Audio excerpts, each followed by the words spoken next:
Bien, bien, bien. Bonsoir à toutes et à tous. Merci d'être là pour cette session séminaire Babylone, psychanalyse et littérature. J'ai le plaisir, le bonheur de recevoir Benoît Verdon, un ami, un collègue, qui est psychologue clinicien, psychanalyste, professeur de psychopathologie clinique à Paris 5 René Descartes, et qui est aussi président de la société Rorschach, et qui est, entre autres choses, un grand spécialiste du vieillissement psychique. Un de ses bouquins les plus célèbres, c'est « Que sais-je ? Le vieillissement psychique » au PUF.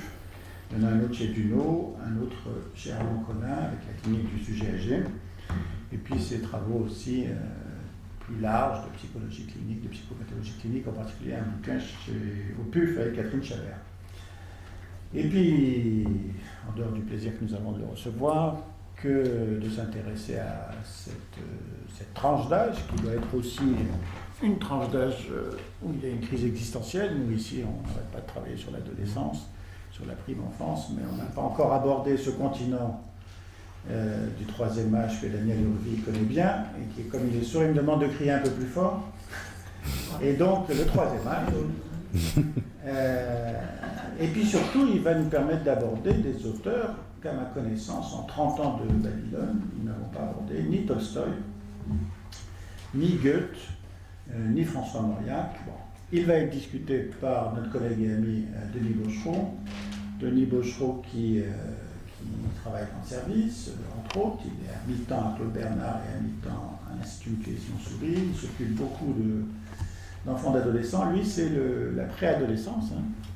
C'est la période de latence juste après, avant l'adolescence, entre autres, pas uniquement, mais quand même. C'est ce moment dont on dit qu'il était plutôt sage.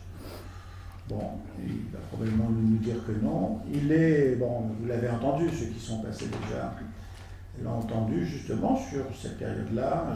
On se souvient tous d'un Saint-Exupéry, qui nous avait ravis de bonheur, et puis il est intervenu aussi sur le parfum. Je vois que des têtes se hochent et qu'elles se rappellent de ces grands moments de Babylone.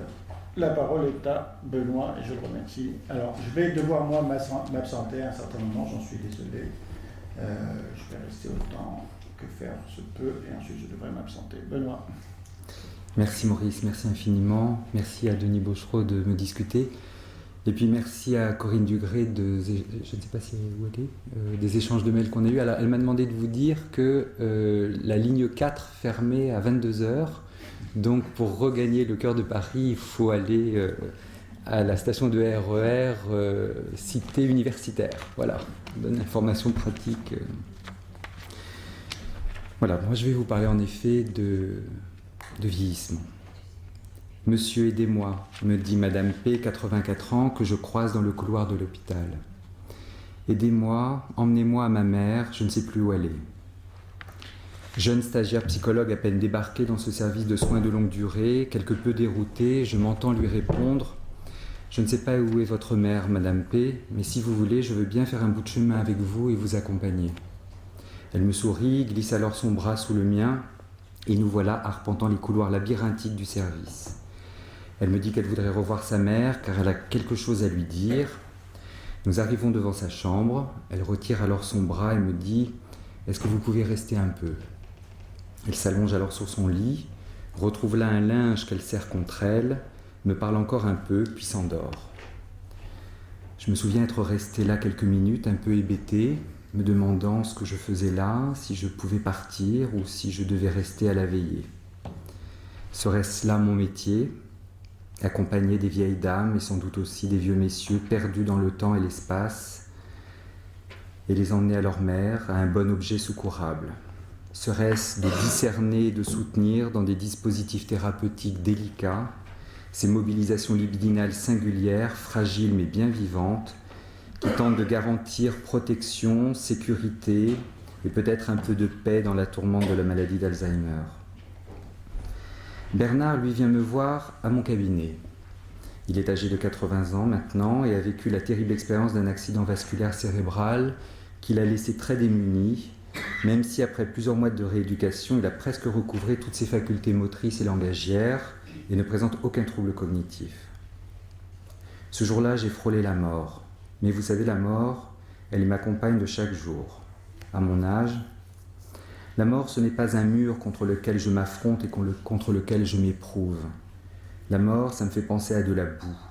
Je n'ai aucune saisie possible, je n'ai pas d'appui.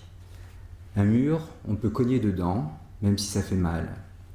La mort, la boue, c'est comme ça, on ne peut rien en faire, on s'enfonce, on s'y perd, et on est bien seul pour faire face à ça. Je me souviens d'avoir aussitôt repensé au personnage que Ionesco met en scène dans Le Roi se meurt.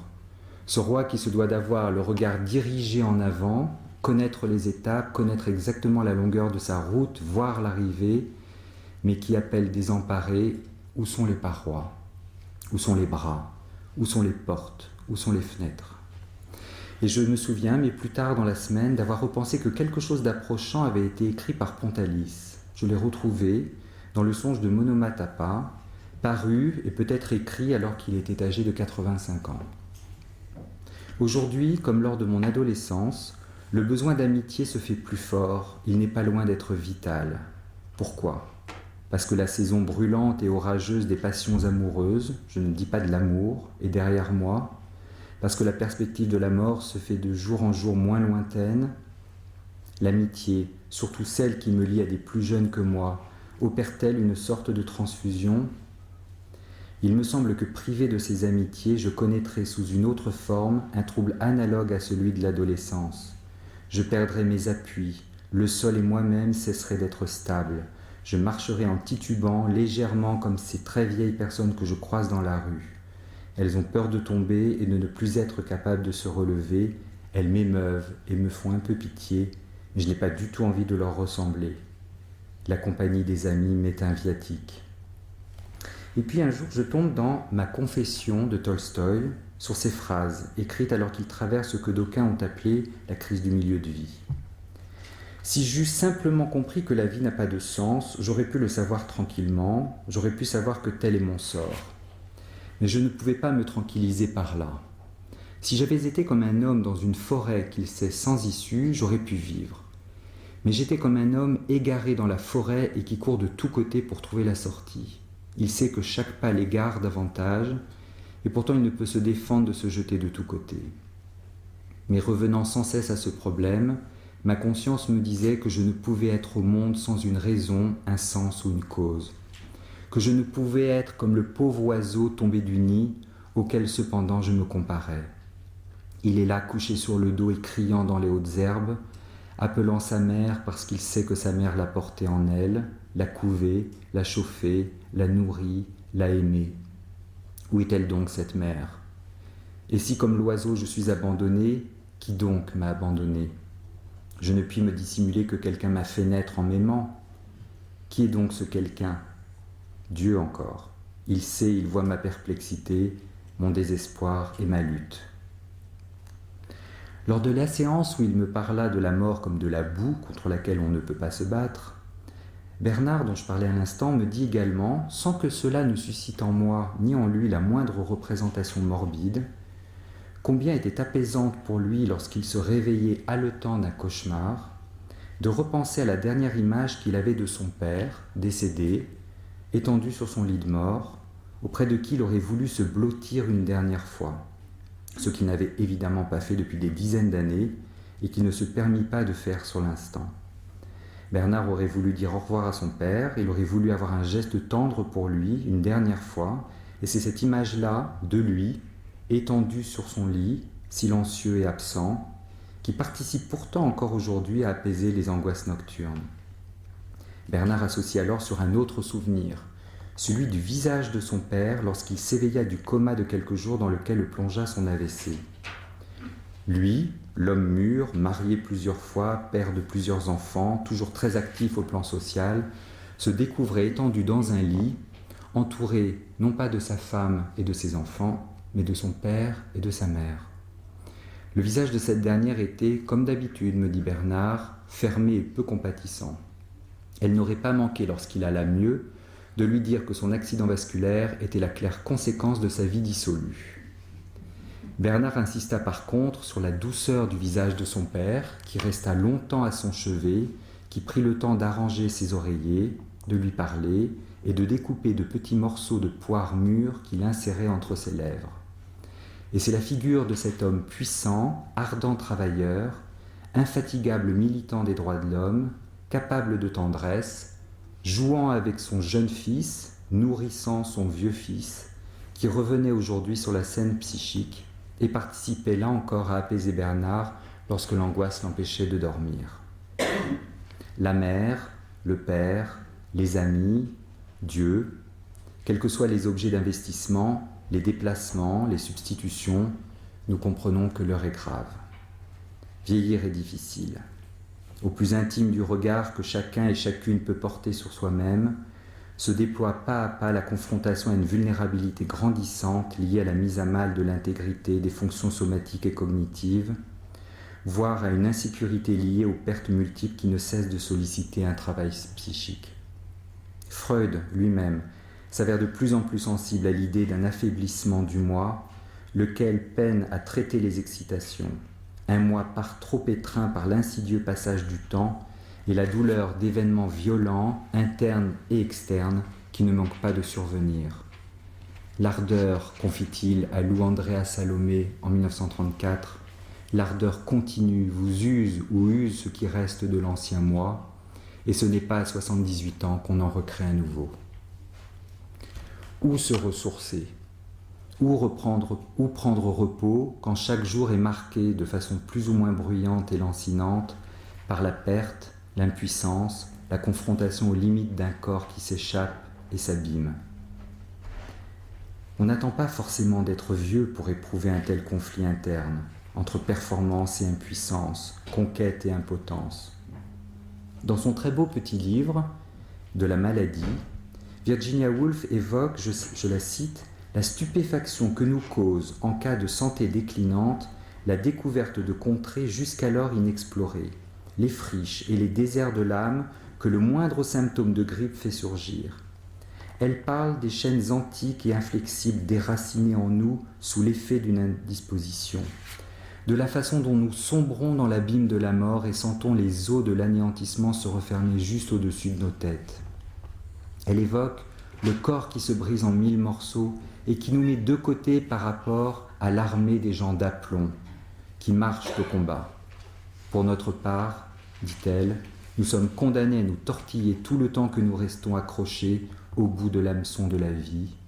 Et elle conclut, il y a là, avouons-le, car la maladie est le confessionnal suprême, une franchise tout enfantine dans la maladie. Des choses sont dites, des vérités échappent étourdiment que la prudente respectabilité de la santé dissimule. Bel écho, je trouve, à ce que Freud soutient dans Le poète et l'activité de fantaisie. L'adulte a honte de ses fantaisies et les dissimule à la vue des autres, il les choisit comme ses intimités les plus personnelles. Il aimerait mieux, en règle générale, confesser ses manquements que communiquer ses fantaisies. L'adulte sait d'une part qu'on attend de lui qu'il ne joue ou ne fantaisie plus, mais qu'il agisse dans le monde réel. Et d'autre part, parmi les souhaits générateurs de ses fantaisies, il en est beaucoup qu'il est absolument indispensable de dissimuler. C'est pourquoi il a honte de son activité de fantaisie, comme de quelque chose d'enfantin et de non autorisé. Et parmi ces fantaisies indicibles, il en est une qui, écrit Catherine Chabert dans son dernier livre « Maintenant, il faut se quitter », une qui demeure cachée ou oubliée dans les profondeurs de l'âme, à savoir l'aspiration à une présence inaltérable et continue, une attention sans faille, un regard qui veille, une absolue disponibilité, une ombre qui s'attache à nos pas. Cette attente se greffe sur la nostalgie de l'enfance et la puissance infantile. Elle dévoile les représentations les plus massives d'un immémorial matériel, ponctuant répétitivement la vie psychique d'un fantasmatique retour à l'originaire. Dans la coïncidence de la vie et de la mort, c'est la figure idéalisée de la mère qui perdure jusque dans l'éternité de son retour. Fantaisie peu dissible, si l'on repense à ce que Freud soutient avec conviction dans le Moïse, le passage de la mère au père caractérise une victoire de la vie de l'esprit sur la vie sensorielle, donc un progrès de la civilisation, car la maternité est attestée par le témoignage des sens, tandis que la paternité est une conjecture, elle est édifiée sur une déduction et un postulat. Le parti pris qui élève le processus de pensée au-dessus de la perception sensorielle se révèle être une évolution lourde de conséquences. Être un adulte, avoir grandi, mûri, vieilli, avoir traversé 1000 batailles, avoir conquis, aimé, renoncé, et être cependant tout à la fois pétri du désir d'une consolation maternelle et toujours travaillé par l'idée que ce que l'on vit, ce que l'on désire comme source de satisfaction ne serait toujours pas autorisé. Tout ça pour ça. L'enfant en soi n'aurait plus le droit de jouer, l'interdit serait toujours là menaçant. La honte même demeurerait aux aguets de la moindre fantaisie qui ternirait l'évidence de l'adulte à jamais dressé. Car ce que l'on entend derrière cette tension intérieure, c'est bien sûr l'idée de la transgression. La fantaisie enfantine ne concerne pas que l'inventivité fantasmatique de se chercher un refuge face à l'adversité, de croire que la mère est à jamais celle qui, nourricière et pétrie de douceur, peut seule consoler de la douleur de vivre et de mourir un jour. La fantaisie infantile est aussi celle qui jaillit de l'enfant oedipien qui ne renonce jamais vraiment, qui veut y croire encore, quitte à évincer, à conquérir et à faire comme si. Alors pour illustrer cela, je vous ai apporté quelques illustrations de ces représentations tout à la fois belles et crues,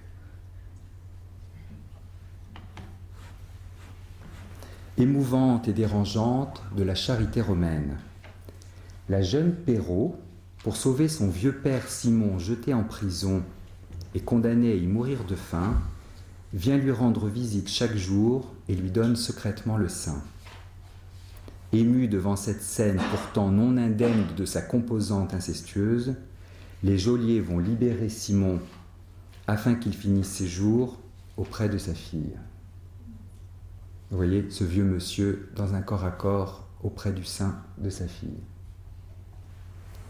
Cette représentation, à l'instar de celle de Madame P, qui cherche sa mère et s'endort à mes côtés, trouble de façon fort intéressante nos repères classiques, mobilisant, mélangeant et renversant activité et passivité, masculin et féminin, paternel et maternel. Nous pouvons saisir là quelque chose de la complexité de la notion de régression. Tantôt formulée ou traduite comme retour en arrière, ou mieux, reprise de formations psychiques plus anciennes, elle nous permet, liée à la question de l'après-coup, de problématiser l'adage classique qui veut que l'on retombe en enfance lorsqu'on avance en âge, et de ne pas oublier combien, aux côtés du temps linéaire qui passe, il y a, dit Pontalis, ce temps qui ne passe pas, cette source au présent, vive, jamais tarie. Le travail psychique, potentiellement mobilisé par la traversée du vieillissement, remet sur le métier bien des paliers d'aménagement plus ou moins dégageants du rapport au plaisir et à la satisfaction. Comment de fait ne pas repenser là à ces paroles saisissantes, ces confidences fortes écrites par des femmes et des hommes avancés en âge que furent Jean-Jacques Rousseau, Léon Tolstoï et François Mauriac, et plus près de nous, Jacqueline de Romilly. Dans plusieurs de leurs écrits, et notamment leurs journaux intimes, un genre littéraire singulier, souvent écrit dans le secret et pourtant bientôt légué à la postérité, où s'exprime avec force, par un vigoureux regard surplombant, tant l'investissement et la préoccupation pour les choses du monde que l'intérêt et le souci de soi, on peut saisir tant la vaillance de leurs convictions politiques, philosophiques ou religieuses, l'appétence au travail de lecture et d'écriture, que l'aveu de la prégnance, de la fatigue, de la somnolence et de l'insomnie, du doute et de l'intranquillité, de la vulnérabilité, et partant, étonnante fantaisie, le désir d'être porté, investi, psychiquement voire physiquement par une figure maternelle. Ainsi Rousseau, dans ses Confessions, écrit en parlant de sa tante, sa mère est décédée quelques jours après sa naissance. L'attrait que son chant avait pour moi fut tel que non seulement plusieurs de ses chansons me sont toujours restées dans la mémoire, mais qu'il m'en revient même aujourd'hui que je l'ai perdu, qui, totalement oublié depuis mon enfance, se retrace à mesure que je vieillis avec un charme que je ne puis exprimer. Dirait-on que moi, vieux radoteur, rongé de soucis et de peines, je me surprends quelquefois à pleurer comme un petit enfant en marmottant ces petits airs d'une voix déjà cassée et tremblante.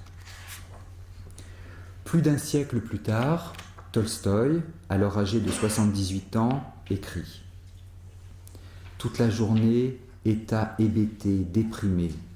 Sur le soir, cet état est passé à un attendrissement, un désir de douceur, d'amour. J'avais envie, comme dans l'enfance, de me presser contre un être aimant, compatissant, et de pleurer d'attendrissement et d'être consolé. Mais quel est l'être auquel je pourrais ainsi me presser? Je passe en revue tous les gens que j'aime, pas un seul ne convient. Contre qui me presser, me faire tout petit, et contre ma mère comme je me la représente. Lui aussi, sa mère est décédée quand il avait seulement 2 ans. Oui, oui, maman, que je n'ai encore jamais appelée, ne sachant pas parler. Oui, elle, ma plus haute représentation du pur amour, mais non pas du froid amour divin, mais d'un amour terrestre, chaud, maternel. C'est à cela que tendait mon âme la meilleure, mais fatiguée. Toi, maman, toi, dorlote-moi. Tout cela n'a pas de sens, mais tout cela est la vérité. Mauriac, âgé de 82 ans, écrit en août 67 dans son bloc-notes. Hier soir à la gare de Saint-Raphaël, fourmillante et sans un seul porteur, ahuri et flageolant, bourré de pénicilline qui m'a tiré en 24 heures d'une grippe, je trottais derrière Claude chargé de mes valises à la recherche de mon wagon. 2 minutes d'arrêt, à peine le temps de jeter mes valises dans le compartiment, d'y être hissé moi-même, de faire un geste d'adieu. Le plus dur est fait. N'eût-il personne à l'arrivée, je n'aurais qu'à m'asseoir sur mes bagages, devenu un bagage moi-même. Heureusement, il y a Bruno qui m'attend sur le quai où aucun porteur n'est en vue. Il prend livraison de son vieil oncle et le passe, lui et ses valises, à un chauffeur. Le soir même, il écrit « Ma mère occupe beaucoup plus ma pensée aujourd'hui, où je suis si près de la rejoindre que lorsqu'elle était vivante. Le vieil homme, même s'il ne retombe pas en enfance, y retourne en secret et se donne le plaisir d'appeler maman à mi-voix. Ces servantes au sourire docile qui me prenaient sur leurs genoux, eh bien je me redis leurs noms en une litanie dont je me berce comme d'une comptine d'autrefois. Et enfin, plus proche de nous, Jacqueline de Romilly, la grande helléniste, écrit dans les Révélations de la mémoire, paru en 2009 alors qu'elle est âgée de 96 ans. Elle y témoigne de l'expérience saisissante et déstabilisante des souvenirs d'enfance qui lui reviennent en mémoire. Parmi eux, celui d'une soirée pénible, passée seule dans une chambre d'hôtel alors qu'elle n'a que 12 ans et qu'elle accompagne sa mère et un couple d'amis en voyage. Tout s'est présenté à moi comme si tant d'années après je me retrouvais tout à coup dans ce grand lit et cette chambre vide où j'allais bientôt m'endormir. Je revois tout si bien. En fait, les adultes sont partis dîner. Ils sont grands, eux ils veillent et ils s'amusent. Et elle, l'enfant, doit demeurer seule dans une chambre à la propreté douteuse. Elle se sent mal, elle ouvre l'armoire, elle regarde sous le lit, elle trouve que les draps sont froids, les couvertures rugueuses et lourdes. J'ai le temps de penser, écrit-elle, que jamais je ne m'endormirai dans cette horrible chambre inconnue, et j'ai éprouvé ce sentiment que les enfants connaissent plus qu'on ne veut le croire, et peut-être surtout les enfants uniques, l'angoisse de la solitude. Dans ces moments-là, on a envie d'appeler, et naturellement, on n'appelle pas. On perçoit mal pourquoi on se sent si inquiet, désespéré. Ma mère avait laissé, pour si j'avais un peu froid, son manteau en travers du lit. Ce manteau avait un col de fourrure, et d'un geste instinctif, comme on se réfugie dans un lieu ami enfin redécouvert, j'ai enfoui mon visage dans ce col de fourrure et je m'y suis pelotonné, sachant y trouver un abri contre tout. Je sentais avec ma joue gauche la douceur des poils et je sentais la double odeur, la légère sauvagerie qui est l'odeur de la fourrure et la douceur bien connue du parfum maternel. C'est elle que je respirais ainsi et que je reconnaissais. C'est elle que j'aspirais de tout mon être. Je caressais doucement la fourrure dans un sens puis dans un autre, et j'aimais sentir s'exhaler la douceur de l'odeur familière. Je caressais la fourrure, j'y enfonçais mon nez, et la fourrure était pour un instant ma mère. Et je ressentais tout naturellement un soulagement intense et indéfinissable. Je sentais que je m'endormais, pacifié, comme si une étreinte réelle était venue apaiser mon inquiétude. La figure plongée dans la fourrure, j'étais comme sauvé de toute menace. D'aucuns vont sans doute dire, de leur air entendu, que j'aspirais en réalité à la tiédeur tranquille du sein maternel avant ma naissance. Je veux bien, mais dans mon souvenir, il s'agit de toute autre chose. Je savais très bien ce qu'était cette fourrure. Je connaissais ses poils relativement courts, d'un marron clair et légèrement brillant, et je pourrais presque, maintenant que je suis mieux informé, tenter de dire ce que c'était, probablement du castor. C'était en tout cas une fourrure très précise et familière. C'était une odeur que je connaissais très bien, que je reconnaissais. J'avais senti son parfum jour après jour quand ma mère me disait bonsoir. Et je crois bien que je connaissais déjà le nom de ce parfum qu'elle aimait et que j'ai vers cette époque tenté de lui offrir avec mes économies, le Chalimard de Guerlain. En tout cas, c'était l'odeur de ma mère bien vivante, celle que je trouvais quand je l'embrassais dans le creux de son cou. C'était elle aussi que je retrouvais dans ses écharpes avec lesquelles j'aimais à jouer. Elle évoquait nos liens constants de tendresse. Oui, cela a suffi, ce bout de fourrure dans cette chambre inhospitalière. Et voici que cela suffisait aussi pour venir ainsi tout à la fin de ma vie ranimer soudain ce moment de confiance enfantine qui m'aide encore aujourd'hui. Il m'arrive encore de me pelotonner contre les coussins de tapisserie que ma mère a jadis brodés au petit point. Il m'arrive encore d'y chercher le même apaisement que dans cette chambre solitaire d'Argenton-sur-Creuse. C'était hier. J'étais une petite fille effrayée dans une grande chambre inconnue, mais l'aide que j'ai reçue alors rayonne même sur mon présent et sur ces jours parfois si difficiles du grand âge. Ce qui m'a frappé dans ces témoignages, c'est de prime abord leur valeur de confidence discrète, voire d'aveu. Un murmure qui ouvre sur l'expérience intime, intérieure, secrète, qui pourrait susciter le désaveu et la moquerie de l'autre, mais qui est offerte à l'écoute et consentie au partage. À côté de propos ou d'œuvres où ces hommes et ces femmes continuent d'exposer leur avis sur la société dans laquelle ils vivent avec la vigueur et la rigueur intellectuelle qu'on leur connaît, ces grands adultes font part de ce qui vient tempérer l'angoisse des vieux jours, la représentation rassurante d'une mère bienveillante.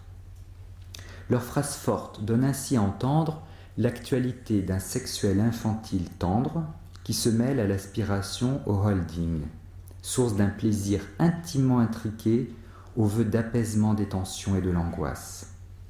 L'investissement d'objets mêlant quête de plaisir et autoconservation, objet oedipien et objet secourable. Une ère de repos face à l'âpreté du vieillissement est permise, susceptible de ne pas irriter par trop les censures, d'autant plus que les propos tenus par Rousseau, Tolstoï et Mauriac notamment ne sont pas indemnes de cette conscience du jeu joué avec l'interdit des retrouvailles oedipiennes et l'audace de la régression. Tout cela n'a pas de sens, en secret, à mi-voix. De ce chemin emprunté où s'exprime le désir d'être physiquement, psychiquement porté, à défaut d'être assuré de pouvoir encore se porter soi-même physiquement, psychiquement. Il ne s'agit plus d'être incessamment endurant, performant, érigé, mais de trouver du plaisir dans la passivité et peut-être même sécurité et liberté dans la reconnaissance de la dépendance. Cela dit, à côté de cette construction fantasmatique somme toute assez classique, les retrouvailles sont espérées avec une figure féminine maternelle en l'absence d'un tiers séparateur, on peut aussi être à l'écoute de fantaisies où la bisexualité psychique permet un déploiement d'investissements identificatoires et objectaux particulièrement précieux, où la fonction maternelle, toujours attendue, peut être portée pour des hommes par des figures masculines. Car si Tolstoï, dans son journal, parle de lui et se parle à lui, convoquant ainsi sans embâge sa mère comme figure d'étayage et de consolation aimante, il peut, par le truchement du déplacement sur la figure d'un personnage de roman, mobiliser un fantasme où la composante homosexuelle passive, liée à la régression consolatrice, est autrement plus lisible. Dans son roman « La mort d'Ivan Ilitch », il décrit en ces termes la relation que tisse l'intransigeant juge Ivan Ilitch, vieillissant et gravement malade, avec son jeune et robuste domestique, Guérasime. Alors je vous le cite parce que c'est tellement beau que ça mérite d'être lu. De ses mains fortes, avec la même aisance que dans sa démarche, Guérasime mit Ivan Ilitch autour de son cou, adroitement, doucement, et le retenant d'une main, tandis que de l'autre il empêchait son pantalon de glisser, il voulut l'asseoir sur le vase. Ivan Ilitch dit à Guérasime de s'asseoir et de lui tenir les pieds. Il se mit à causer avec lui. Et chose bizarre, il eut l'impression d'aller mieux tant que Guérasime lui tenait les pieds. La santé, la force, l'énergie vitale chez tous les autres offensaient Ivan Ilitch, tandis que la force et l'énergie vitale de Guérasime, loin de l'offenser, le rassérénaient. À certains moments, après de longues souffrances, il aurait voulu par-dessus tout, bien qu'il eût honte de se l'avouer. Il aurait voulu que quelqu'un le plaignît comme un enfant malade. Il aurait voulu être caressé, embrassé, qu'on pleurât au-dessus de lui comme on caresse et on console les enfants. Il savait qu'il était un magistrat important, qu'il avait une barbe grisonnante et qu'il ne fallait donc pas y compter. Mais il ne le désirait pas moins. Dans ses relations avec Guérasime, il y avait quelque chose d'approchant. Aussi ses relations lui apportaient une consolation. Ivan Ilitch a envie de pleurer. Il voudrait qu'on le caresse et qu'on pleure au-dessus de lui. Mais voilà qu'arrive son collègue Chebek. Au lieu de pleurer et de s'attendrir, Ivan Ilitch arbore une mine sévère, sérieuse, concentrée, et par routine expose son opinion sur la portée de l'arrêt de cassation et la soutient avec insistance. Le mensonge qui l'entourait et qui l'habitait lui-même empoisonna plus que tout les derniers jours d'Ivan Ilitch. Cette fantaisie peut également se déployer en mobilisant une figure clairement paternelle, comme dans certaines représentations religieuses. Les mots arabes, grecs et hébreux qui signifient la miséricorde de Dieu trouvent en effet leur racine dans des mots qui désignent tant la tendresse et l'amour maternel que le ventre, les entrailles, la matrice, l'utérus, le cœur, le sein, en un mot, l'intérieur qui ressent, éprouve, accueille, compatit, pardonne et comble. Et certains textes bibliques sont très explicites à ce sujet. Par exemple, dans le livre du prophète Osée, on peut trouver ceci. C'est Dieu qui parle. « J'avais appris à marcher à Éphraïm. Je le prenais par les bras. Ils n'ont pas compris que je prenais soin d'eux. Je les menais avec des attaches humaines, avec des liens d'amour. J'étais pour eux comme ceux qui soulèvent un nourrisson tout contre leurs joues. Je m'inclinais vers lui et le faisais manger. Comment t'abandonnerais-je, Éphraïm? Te livrerais-je, Israël? Mon cœur en moi est bouleversé, toutes mes entrailles frémissent. Je ne donnerai pas cours à l'ardeur de ma colère. » Chez Isaïe, Sion avait dit « Yahvé m'a abandonné, le Seigneur m'a oublié. » Une femme oublie-t-elle son petit enfant? Est-elle sans pitié pour le fils de ses entrailles? Si c'est moi qui fais naître, fermerai-je le sein, dit ton Dieu? Réjouissez-vous avec Jérusalem, que vous soyez allaités, rassasiés par son sein consolateur, afin que vous suciez avec délice sa mamelle plantureuse. Vous serez allaités, on vous portera sur la hanche, on vous caressera en vous tenant sur les genoux. Comme celui que sa mère console, moi aussi je vous consolerai. À Jérusalem, vous serez consolés. À cette vue, votre cœur sera dans la joie et vos membres reprendront vigueur comme l'herbe. Et l'on trouve d'autres métaphores, comme par exemple le lait de la parole de Dieu qui fait croître, l'eau vive qui jaillit de son ventre, les disciples enfants de Dieu rassemblés à la manière dont une poule rassemble ses poussins sous ses ailes. Cette condensation des figures et des fonctions féminines et masculines, paternelles et maternelles, se retrouve notamment dans la représentation d'Abraham. Alors là, je vous ai apporté d'autres représentations que j'ai trouvées dans un livre absolument passionnant qui s'appelle « Le sein du Père », qui a été écrit par un historien qui s'appelle Jérôme Bachet. Entre le XIe et le début du XIVe siècle, se développa dans l'art pictural des représentations de l'au-delà celle du sein d'Abraham, figure éminemment paternelle et pourtant nantie d'une fonction d'accueil et de protection des élus après leur mort. Source dont le peuple est issu, personnage vétérotestamentaire le plus souvent cité après Moïse, Abraham va donc connaître dans le christianisme médiéval un destin étonnant. Il lui incombe, dit Jérôme Bachet, de figurer le paradis céleste, le lieu de la récompense. C'est en son sein que se rassemblent les justes qui ont mérité la vie éternelle. Et de fait, les figurations picturales sont absolument intéressantes. Alors, je vais vous les montrer tout en lisant mon texte.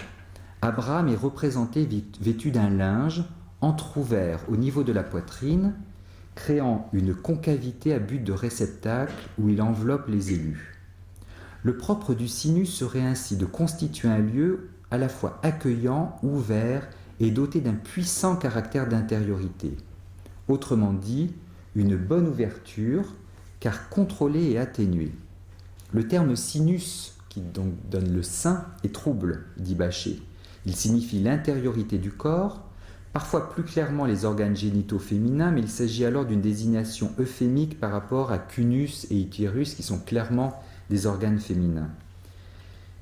Utérus est clairement associé à l'image maternelle, alors que sinus peut désigner autre chose qu'une localisation anatomique précise. En fait, il s'agit de l'espace compris entre la poitrine et les bras ouverts en avant. Ce terme se réfère alors généralement à l'image paternelle. Il est un lieu doté d'une valeur d'intériorité et pourtant à l'extérieur du corps. Même lorsqu'il se projette hors du corps, on n'est jamais sûr que le terme n'évoque pas d'une certaine façon un séjour dans le corps. Abraham, comme par exemple ici, trône en majesté, mais il accueille en son sein les élus qui ne se distinguent guère par l'âge, par le sexe ou par le statut social. Ils sont parfois représentés sous la forme, comme ici, de petits enfants, soit entre les bras du patriarche, soit dans un linge tenu par lui, soit encore dans un pan de son vêtement conçu comme une seconde peau. Mais la rigidité frontale d'Abraham, représentée la plupart du temps très droit, met l'accent sur la réunion à un père spirituel qui ouvre l'accès à une communauté des élus, plus que sur la relation à un père tendre. Alors que la représentation qui va lui succéder, alors là on ne voit pas très bien, c'est un peu flou, c'est Marie, celle de Marie, qui écarte les pans de son manteau pour que s'y pressent les fidèles agenouillés en prière. Marie qui incline sa tête vers l'enfant, mais davantage l'accent sur la tendresse maternelle. Alors, je ne sais plus si j'en ai... Voilà. Là, de nouveau une figure d'Abraham. Vous voyez, dans le corps vêtement qu'il tient devant lui. Je ne sais plus combien j'en ai mis. Voilà. Quoi qu'il en soit, ce qui nous intéresse ici, alors que la mort rôde toujours, est d'une part la fonction maternelle d'accueil et de protection remplie par une figure paternelle ou maternelle, ainsi que la réunion, voire l'agrégation dans un corps-vêtement. On entend bien le holding. Et Bachet, dans son livre, de faire écho aux travaux de Ferenczi sur le fantasme de retour au ventre maternel, et d'évoquer l'idée d'une pulsion d'inclusion matricielle, tout en pointant que la fonction maternelle signe l'écart. L'élu, l'enfant, ne rentre pas dans le corps. Il demeure lové dans un manteau, porté au niveau de la poitrine par un linge qui sert de médiation, et dont Bachet souligne la rondeur à l'intériorité apaisante, une poche réceptacle qui demeure externe, ouverte et plissée, condensant le sexuel et le holding. S'agit-il donc vraiment de retourner dans le ventre maternel ?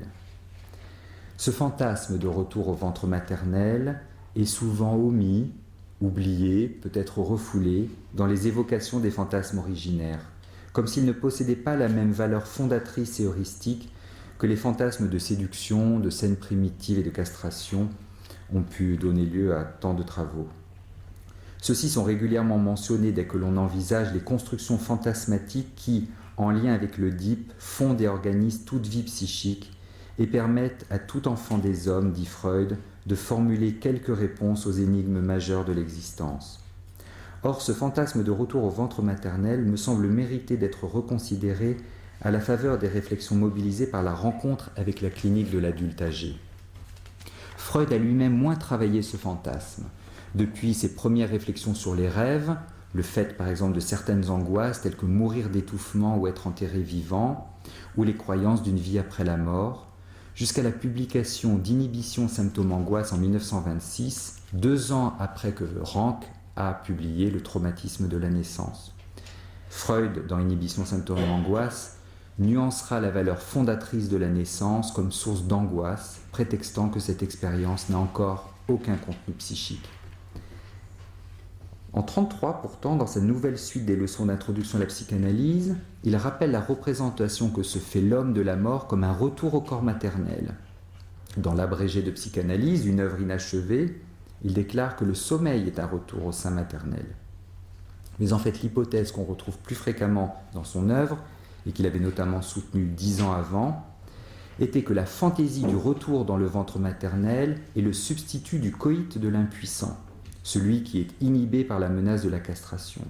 Freud dit « On peut dire que l'individu qui, pour le retour dans le ventre maternel, voulait se faire représenter par son organe génital, remplace maintenant régressivement cet organe par sa personne tout entière. » Et puis surtout, c'est en 1918, dans son étude de l'homme au loup, qu'il interprétera le désir, je le cite, de réintégrer le giron maternel comme une position fantasmatique permettant de prendre la place de la mère dans l'expérience du coït et de pouvoir, à cette condition, être l'objet passif du père et d'assister activement aux premières loges, dans un vif état d'excitation, à la scène primitive dont il ne saurait être question pour ce patient d'être exclu.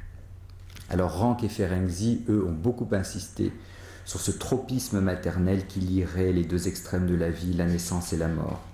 Ils mettent beaucoup en avant un état de fusion primitive et de désir comblé, de perfection originelle, hors du temps, absolument tranquille, au point que Rank est allé jusqu'à postuler que la cure psychanalytique devait durer 9 mois, pas plus. Fidèle à la thèse freudienne soutenue dans Au-delà du principe de plaisir, de la nature conservatrice des pulsions et notamment des pulsions de mort, qui vise à restaurer un état antérieur, où la tension serait aussi basse que possible, Ferenczi va mettre l'accent sur sa compréhension en termes de retour régressif à une relation fusionnelle à la mère, un état de repos dont les êtres vivants auraient joui avant la naissance. Il évoque d'ailleurs la nostalgie de tout être humain à, je cite, « rétablir le mode de vie perdu dans un milieu humide qui contienne également des substances nutritives », autrement dit, de rétablir l'existence aquatique dans l'utérus maternel humide et riche en nourriture, à l'instar des origines dans la mer, MER, de la vie sur Terre. Mais si séduisantes sont ces propositions pour le travail interprétatif d'une clinique frappée du sceau du terme de la vie à venir, elle appelle quelques remarques, et notamment en écho avec ce que Freud a pu dire, à savoir que dans la vie intra-utérine, la mère n'est pas un objet. En ce temps-là, il n'y a pas d'objet. Freud insiste beaucoup sur l'idée qu'il n'y a pas de possibilité de fantasmer la réinstauration d'une relation avec un objet qui n'aurait pas été différencié, reconnu et investi comme tel. Il insiste au contraire sur l'importance de la perte et du manque dans l'émergence du désir et la construction concomitante de l'objet. Alors, il ne s'agit pas là du tout de dénier au fantasme de retour au ventre maternel toute validité, mais de replacer celle-ci dans le champ de la relation d'objet et du foisonnement fantasmatique associé. Ce fantasme, dont si on réentend Tolstoï, Mauriac, Rousseau et de Romilly, ne semble pas attribué au temps d'indivision intra-utérine, osmotique et calme s'il en est. Il est lié à un temps de rupture et de séparation que l'avènement de la naissance ne saurait saturer. En effet, bien que premier, celui-ci n'est pas le dernier des arrachements que subit le jeune enfant appelé à grandir. Et conjointement, le temps intra-utérin n'est pas le premier, dernier et unique lieu de plaisir. De l'objet partiel sain à l'objet total mère, ce sont les diverses représentations de l'objet maternel auxquelles s'adjoint l'objet paternel qui sont lieux d'investissement, non pour le fœtus, mais pour l'enfant. Non pas seulement pour l'enfant, mais pour l'infantile. Il importe de fait de ne pas occulter le trouble suscité par les diverses acceptions de cette partie intime que recouvre le mot sein. Mamelle externe de la poitrine maternelle, certes, mais aussi espace de la poitrine tout entière, espace entre la poitrine et le vêtement, creux formé par les bras, par et pour le holding, un espace interne-externe accueillant, le cœur, celui de la mère, certes, mais aussi celui du père, de l'ami IE, où l'on s'épanche et où l'on s'abandonne, et où le désir d'être aimé n'est pas absent. Car ce que défend notamment Freud dans sa critique des propositions de Rank et Ferenczi est que la naissance est une expérience biologique qui ouvre à l'expérience de l'état de désaide et de dépendance longuement prolongée du petit enfant d'homme, qui instaure donc les premières situations de danger et crée le besoin d'être aimé qui ne quittera plus l'être humain. Aussi longtemps qu'il a été nourri au sein maternel, l'enfant portera avec lui, après le sevrage, cette conviction que cela a été trop bref et trop peu. Mais l'amour a ses trahisons et la passion ses excitations mortifères. Gilbert n'a que 60 ans quand une de mes collègues le rencontre. Il a pourtant été admis en service de soins de longue durée, il y a plusieurs années, suite à une chute accidentelle ayant causé une tétraplégie. Il n'a pas de troubles cognitifs, mais très invalidé physiquement, et le retour à domicile a été jugé impossible du fait de sa solitude et de son handicap. Il aspire pourtant à remarcher, et tantôt sollicite la kinésithérapeute pour qu'elle vienne plus souvent le voir, tantôt la renvoie vertement en lui disant qu'il n'a pas besoin d'elle et qu'il y arrivera bien tout seul à force d'efforts. Ma collègue est appelée un jour par les soignants pour se rendre en urgence au chevet de Gilbert, lequel est dans un état d'angoisse massive. Il est convaincu que sa mère, laquelle vit loin de chez lui, près de son frère, est venue lui rendre visite avec son frère. Ils ont parlé ensemble, puis le frère est parti, laissant Gilbert seul avec sa mère. Gilbert dit alors qu'il est allé sur les genoux de sa mère pour se pelotonner contre elle, mais que quelques secondes plus tard, elle ne bougeait plus et qu'en fait elle était morte, écrasée sous son poids à lui. Paralysé, impotent, il ne pouvait pas se relever et appelait au secours, convaincu d'avoir tué sa mère, de l'avoir étouffée dans ce corps à corps pourtant régressif. Ma collègue trouve Gilbert en pleurs, transpirant, tremblant, terrifié, tant l'hallucination tactile de sentir sa mère écrasée sous son poids demeure présente. L'échange laborieux de paroles et l'intervention d'une aide-soignante montrant avec un miroir à Gilbert qu'il n'y a personne sous son corps vont permettre d'apaiser son angoisse. Gilbert se souviendra du moment tendre et agréable où il était sur les genoux de sa mère, débarrassé de son frère, sans qu'un père ne vienne non plus troubler des retrouvailles régressives et sacrilèges dont il paye le prix fort. Quand il a réalisé que sa mère était morte, il a éprouvé, dit-il, la même chose que si on lui avait enlevé une partie de lui, un cœur ou un foie, un organe vital. Et il poursuit, « J'étais sur ses genoux et je suis mort dans ses bras. Non, c'est elle qui est morte. Elle est morte dans mes bras. Non, dans ses bras. Enfin, j'étais dans ses bras quand elle est morte. » La tentative de trouver une figure consolatrice et apaisante échoue ici du fait de l'excitation incestuelle. On retrouve quelque chose de cette dynamique dans le Faust de Goethe.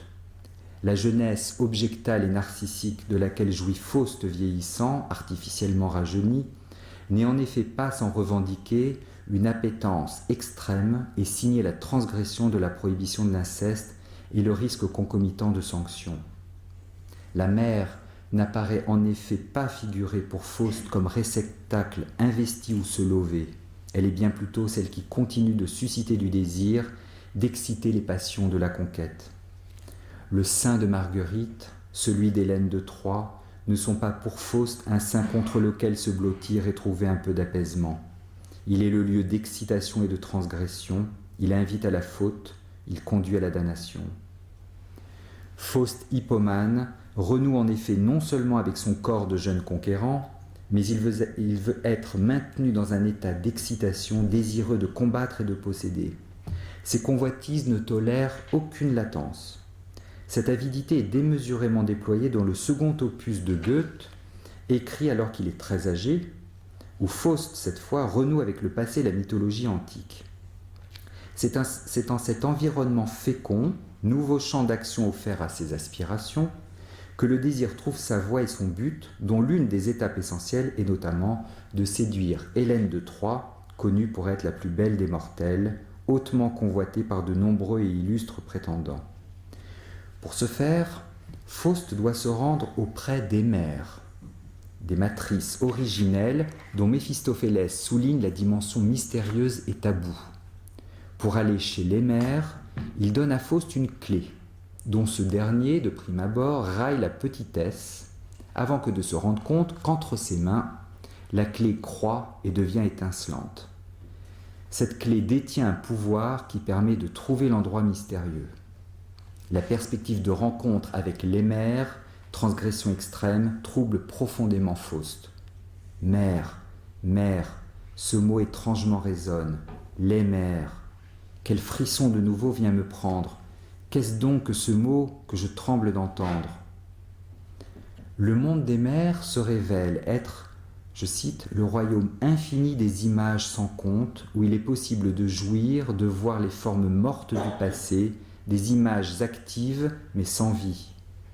Faust, détenant la clé, se sent venir des forces. Il sent son cœur s'épanouir. Les mers peuvent se transformer en toute forme idéale, entretenant sans fin la possibilité des retrouvailles avec les figures du passé. De retour triomphant de leur royaume, après leur avoir dérobé un trépied ardent qui lui donne de pouvoir évoquer lui-même les figures antiques, Faust entreprend de faire apparaître Hélène et Paris, lesquels donnent à voir leur amour partagé.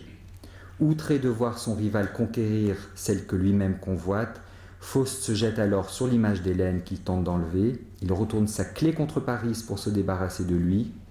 Survient alors une explosion, les images se défont et Faust gît à terre blessé. Entre alors un petit jeune homme arrogant, Baccalauréus, qui clame que les temps ont changé. Il est prétentieux, quand le terme est atteint, de vouloir être encore alors qu'on n'est plus rien. Je conclus. Paul-Laurent Assoun soutient que le vieillissement permettrait de réactiver une relation anaclitique, dont le développement de la maturité aurait en quelque sorte distrait les investissements libidinaux. De même, le scandale narcissique et le fait de se savoir mortel dans une échéance potentiellement brève n'est pas sans mobiliser avec force l'urgence de maintenir d'une façon ou d'une autre un tant soit peu de sécurité interne. Vivre, disait Freud, est pour le moi synonyme de être aimé par le surmoi. Mourir recèle vraisemblablement la même requête. Là peut être l'une des clés de cette quiétude tant recherchée, tant à l'échappée de la petite mort qu'à l'orée de la grande. Non pas une quiétude située hors du désir, un état d'inertie, quand bien même c'est à cela que la mort aboutit, mais une quiétude, une expérience pulsionnelle non excessive, assumant pleinement le désir auprès de figures parentales qui sont en fait assez déconflictualisées et à propos desquelles la question de savoir laquelle des deux est la plus aimée ne se pose peut-être plus. Nous pourrions souhaiter, certes, que l'insécurité psychique, en partie nourrie de l'insécurité somatique, de la discontinuité et du défaut d'intégrité lié à l'expérience du vieillissement, nous conduise, dans la plus absolue confiance, à nous laisser faire, à dénouer les amarres, sans connaître la moindre détresse. Mais les choses ne sont pas ainsi. Dans Le poète et l'activité de fantaisie, Freud nous met en garde contre l'évidence d'une telle désappropriation. Je le cite, « À vrai dire, nous ne pouvons renoncer à rien. Nous ne pouvons qu'échanger une chose contre une autre. Ce qui paraît être un renoncement n'est en réalité qu'une formation substitutive ou succédanée. » Les enjeux narcissiques et objectaux de l'expérience du vieillissement et de la vieillesse sont trop radicaux pour se bercer d'illusions et ne pas quand même être en nécessité de se bercer d'un peu d'illusions. Je vous remercie.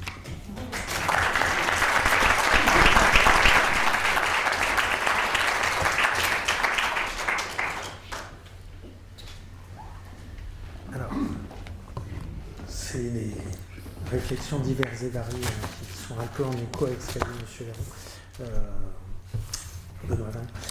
La première chose, comme d'habitude, c'est de remercier à la fois Benoît Verdon, mais aussi Maurice, parce que, une fois de plus, ils m'ont fait, mais peut-être aussi, travailler et découvrir de fait un certain nombre de gens dont on entend toujours parler, mais que malheureusement on néglige, à savoir Mauriac, Goethe, etc.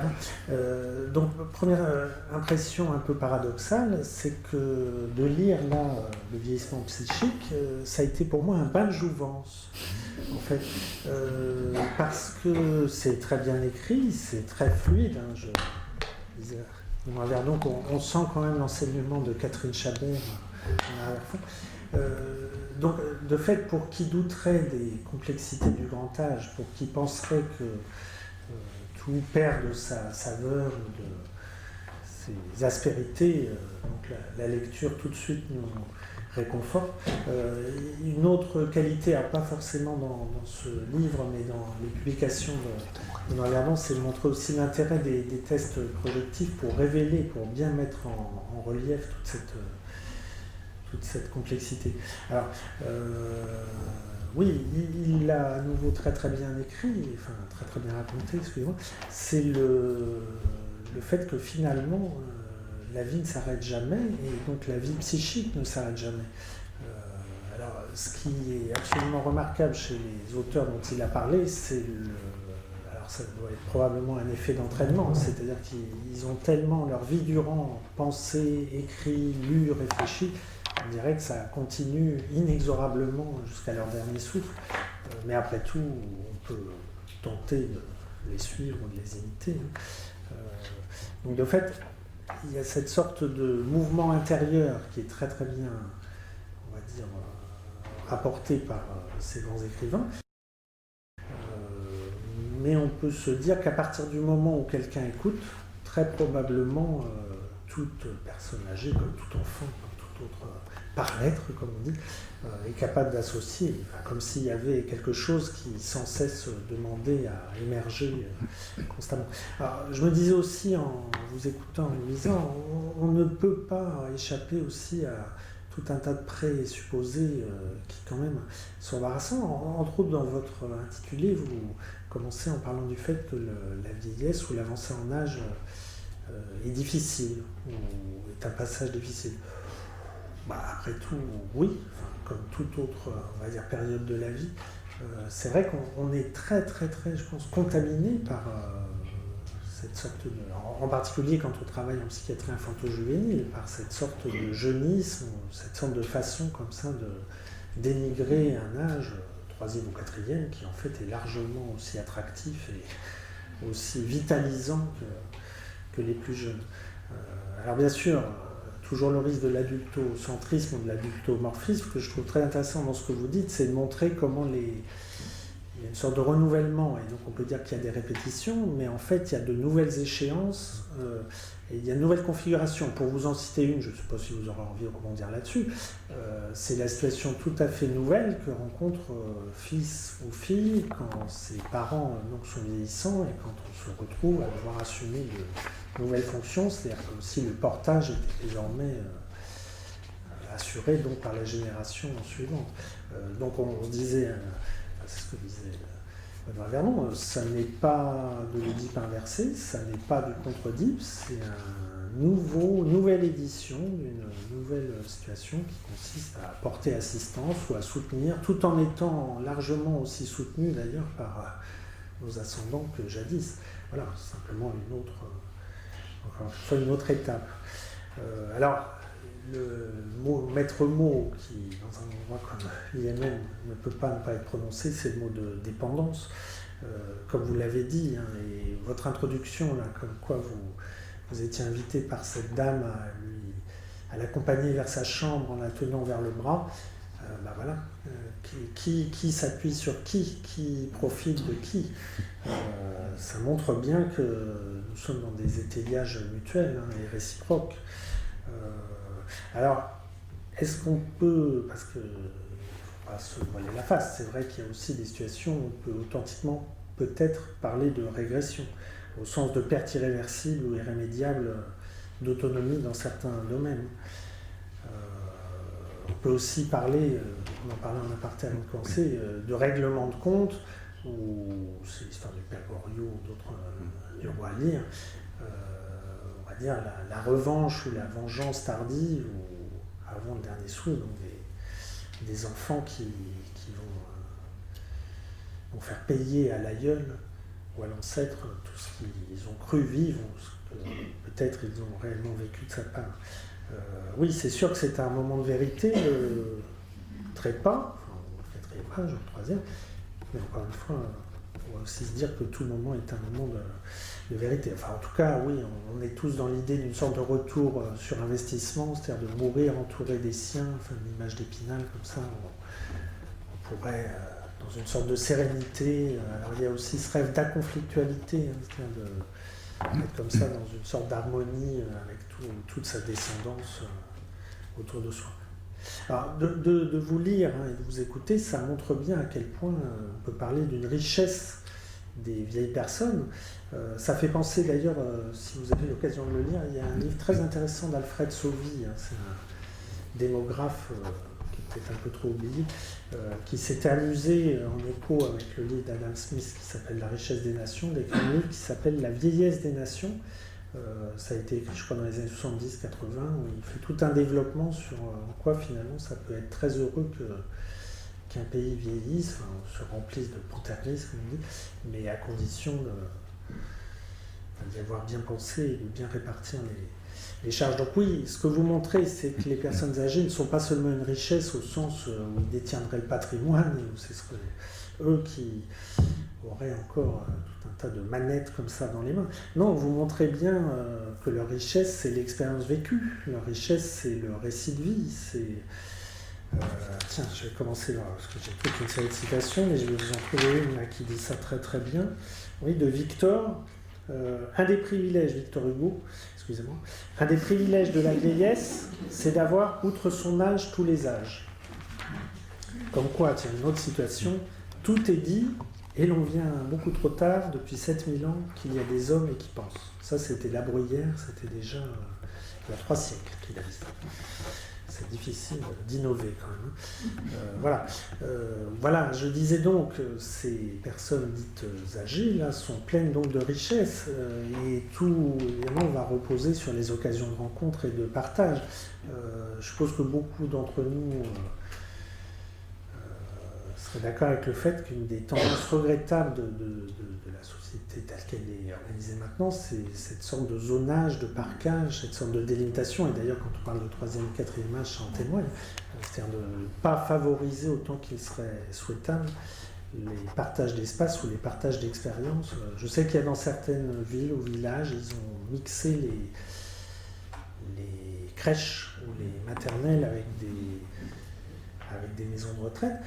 C'est sûr que tout ça mérite réflexion, et puis tout ça n'est probablement pas simple à organiser, mais l'idée de favoriser comme ça des circulations d'affect et puis des circulations d'expérience, voilà, avec l'idée qu'il y a une sorte de vitalisation ou de fertilisation croisée, et beaucoup de connexions plus ou moins lâches à imaginer.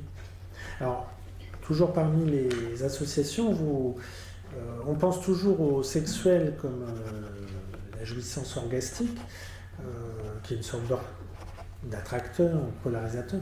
Vous montrez bien à quel point ce qui finalement est le tissu de nos existences, c'est plutôt la tendresse et le plaisir durable. C'est des réalités beaucoup plus acceptables. Alors, dans vos écrits, vous citez aussi des livres très intéressants, je crois que vous serez d'accord, de M. Danon-Boileau, M. Dodieu-Anglade, il y a M. Le Ouest, il y a quantité de gens en France qui ont essayé de penser à toute cette vitalité sexuée ou sexuelle des personnes dites âgées. Alors il y a eu aussi, tout ça c'est des associations peut-être un peu brouillonnes, mais toute une révolution suite à l'invention du Viagra. Alors ça fait revenir à nouveau cette idée du culte de la performance ou d'une sorte d'hédonisme comme ça obligé. Mais en tout cas,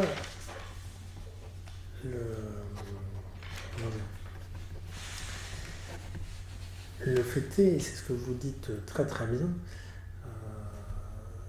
c'est que l'essentiel se passe à l'intérieur. Vous expliquez très très bien que, bien entendu, il y a les réalités vécues, mais il y a toutes les transformations et toute cette façon de revisiter à la fois ce qu'on a vécu et ce qu'on peut vivre ensemble. Et alors, là encore, pour vous donner juste pour partir, après je vous laisse la parole, sur une des phrases remarquables, parce que François Mauriac, c'est vrai que c'est quelqu'un dont on entend parler, mais pour les gens de ma génération, ça paraîtrait vraiment étrange de l'avoir lu, mais de fait, c'est plein de richesses. J'encourage tout le monde. Par exemple, le mystère Frontenac. Moi, je pensais que c'était du Spirou et Fantasio. Pas du tout. C'est du François Mauriac, et c'est très très bien. Il a écrit aussi un livre, je ne sais pas si on pourra associer dessus, qui est absolument magnifique, qui s'appelle Un adolescent d'autrefois, qui est son dernier livre, enfin le dernier qu'il a achevé. C'est absolument extraordinaire de le lire en pensant à la temporalité, la façon dont il attribue un certain nombre de pensées à cet adolescent là, dans son roman, et comment à la fois il est très crédible, et en même temps, bien sûr, on se dit que ça ne peut être que quelqu'un d'extrêmement expérimenté qui lui, qui lui devine, c'est comme ça qu'on pourrait dire, toutes ses idées. Donc une des phrases là, de François Mauriac, peut-être chacun des romans que nous avons publiés en masquait-il un autre qui aurait été notre vrai livre, le livre qui ne sera jamais écrit. Et je trouve que ça témoigne de cette sorte-là de... Alors on peut appeler ça compulsion, mais on peut appeler ça aussi propulsion, qui fait qu'il y a sans cesse cette idée d'écrire. Voilà, il y aurait beaucoup de choses à dire, mais juste pour terminer aussi, avoir terminé sur Baccalauréus, le jeune arrogant, c'est assez incroyable aussi. Voilà. En tout cas, je vous remercie, et puis si dans la salle, les questions viennent à manquer, j'en aurai beaucoup d'autres. J'en ai pas vraiment comme ça à vous poser, mais si vous voulez rebondir sur ce que je vous ai dit. Je veux bien 2-3 petits points. Je rebondis sur Mauriac. Il y a un roman absolument extraordinaire de lui qui est Le Nœud de Vipère. Oui. Vous avez un rapport d'un vieux monsieur qui sait qu'il va partir et qui se bat pour rester en vie, pour ne surtout pas céder son argent à ses enfants qui le haient au plus haut point. C'est d'une redoutable cruauté comme Mauriac peut le faire. Et Mauriac, vous voyez, à l'époque où il parle de sa mère, qui est vraiment celle dont il murmure le nom en secret, c'est à cette époque-là, dit son biographe, malheureusement j'ai oublié son nom, là, mais l'ouvrage est sorti il y a 2 ans, 3 ans. Il dit qu'à ce moment-là, Mauriac, qui donc peut s'avérer comme ça très fragile et tendre dans ses rêveries avec sa mère, c'est un moment où il lui faut continuer d'exister au plan médiatique, parce que Mauriac c'était un essayiste et aussi un journaliste. Et il y a un jeune collègue qui disait Mauriac c'est la vieille école, il serait temps qu'il laisse un peu la place aux jeunes. Et Mauriac avait cette fameuse expression qui était c'est pas parce que j'ai un pied dans la tombe qu'il faut marcher sur l'autre. Et cette expression, elle a été utilisée mais de façon assez plagiée parce que ça a été attribué à cette héroïne assez fameuse des années 80. C'est la grand-mère de Sophie Marceau dans La Boum, qui est quand même une figure de vieille dame assez pétulante qui s'appelait Poupette. Et la fameuse Poupette utilise cette phrase-là qui en fait est de Mauriac. Et puis, comme on est à Babylone, parmi les romans où il y a des règlements de compte, il y en a un qui est terrible, c'est La Terre de Zola. C'est d'une cruauté aussi tout à fait saisissante, où le père Fouan fait subir les pires outrages à ses enfants à qui il ne laisse pas du tout d'espace, et il décline. Et alors les enfants trouvent là l'occasion de se venger de ce qu'ils ont vécu quand ils étaient jeunes. C'est remarquable. Une autre petite brève de M. Mauriac, après, excusez-moi de dire ça, je voudrais choquer personne, mais sa revendication de chrétienté ou de chrétianitude, enfin on peut l'appeler comme vous, évidemment là aussi, il faut être de bonne humeur et après tout dépend de comment vous avez été élevé. Mais donc il a osé une autre petite formule quand même, je pardonne quelquefois, mais je n'oublie jamais. Pardon ? Je ne sais pas si elle est forcément de lui. Camus en parle déjà. Elle peut pardonner de dire oublier. Oublier veut dire qu'il faut oublier de dire pardonner. Camus. Non, je sais pas si lequel a la préséance quoi. Pourquoi insiste-t-on sur la rudesse qu'on peut observer entre certains enfants âgés, leurs parents très âgés et affaiblis? Pourquoi est-ce qu'on termine là-dessus? vous avez laissé sur ce verset d'illusion, c'était magnifique. Berçons-nous d'illusion, et puis là, tout à coup, patatras, on est dans les enfants qui haïssent les parents, le père qui veut déshériter les enfants, etc. Quelle violence. Mais tu le On prends, supporte mal. Daniel, tu le prends mal. Tu le prends mal parce que... Non, excuse-moi. Ce que j'ai voulu surtout souligner, c'est la vitalité justement de ces empapahoutages. C'est-à-dire que, mais parce qu'on pourrait le voir, oui, du côté du ça n'arrête pas de se battre. Non, c'est l'idée qu'il y a perpétuellement de la vie et donc du conflit. Oui, on est plus sur la mer. La mère de Monsieur chez Proust, Monsieur Gary. Et puis je citerai peut-être Albert Cohen. Absolument. Albert Cohen qui dit à un moment donné, maman depuis que tu n'es plus, me voilà passer de l'enfance à la vieillesse, et là je demande dans votre sens, en pleine peine de bonheur. Avec toi, je n'avais pas besoin de faire semblant, je me sentais en lieu sûr. Albert Camus, dans le livre de ma mère. Oui, c'est absolument. Cohen, ouais. Alors, il y a quelqu'un dont je voulais parler, mais je n'avais pas le temps, c'était Ionesco. Bien sûr. La quête intermittente de Ionesco, c'est extraordinaire aussi. Ça montre justement combien la figure maternelle ne peut pas être contenante. Ionesco qui se souvient que quand il était petit, où sa mère l'avait placé dans un pensionnat, au début il pleure parce que sa mère s'en va, puis en fait il dit que ce qui est pire c'est quand elle revient. Parce que quand elle est là, eh ben, il sait qu'elle va partir, et que donc sa présence est insupportable, et qu'il vaut mieux qu'elle ne revienne pas. Et il écrit ça dans La quête intermittente, qui est l'un de ses tout derniers ouvrages. Ce souvenir-là lui revient. C'est pareil chez Proust quand il attend sa mère qui monte les escaliers, qui attend. Déjà le redoute de son départ, la séparation. Chambre d'été, chambre d'hiver chez Proust. On ne sait pas comment il aurait vieilli, Proust. Tout à fait. Mais la mère, c'est-à-dire pour avoir dans l'autre sens que la mère, on se sépare de cette mère avec la mère, je ne suis pas sûr. C'est pas l'interrogation pour moi. Oui, merci pour votre présentation. Je me suis interrogé sur deux expressions. Il y en a une qui est dans votre titre, qu'on n'entend pratiquement pas après dans votre conférence, on l'entend très rarement, l'adulte vieillissant. L'adulte vieillissant, c'est un oxymore, c'est un peu large, c'est un peu nul. Et en même temps, la clinique de l'adulte âgé. Que vient faire adulte? Eh bien écoutez, je pense que c'est... Alors, je m'appuierai assez volontiers sur un petit livre que j'ai bien aimé. Je n'étais pas toujours d'accord avec ce qu'il disait, mais j'aimais bien l'idée qu'il défendait. C'est Jacques Messy qui a écrit un livre qui s'appelle « La personne âgée n'existe pas », où il défendait l'idée de cette expression galvaudée qui était les personnes âgées, les sujets âgés, où on en oubliait que c'était des hommes et des femmes. Et moi, pour l'expérience que j'ai pu avoir à l'hôpital, parfois de conduite d'infantilisation, qui vraiment a nécessité une patience à toute épreuve pour essayer de sensibiliser certains, pas tous, certains soignants, au fait que leurs patients étaient des adultes.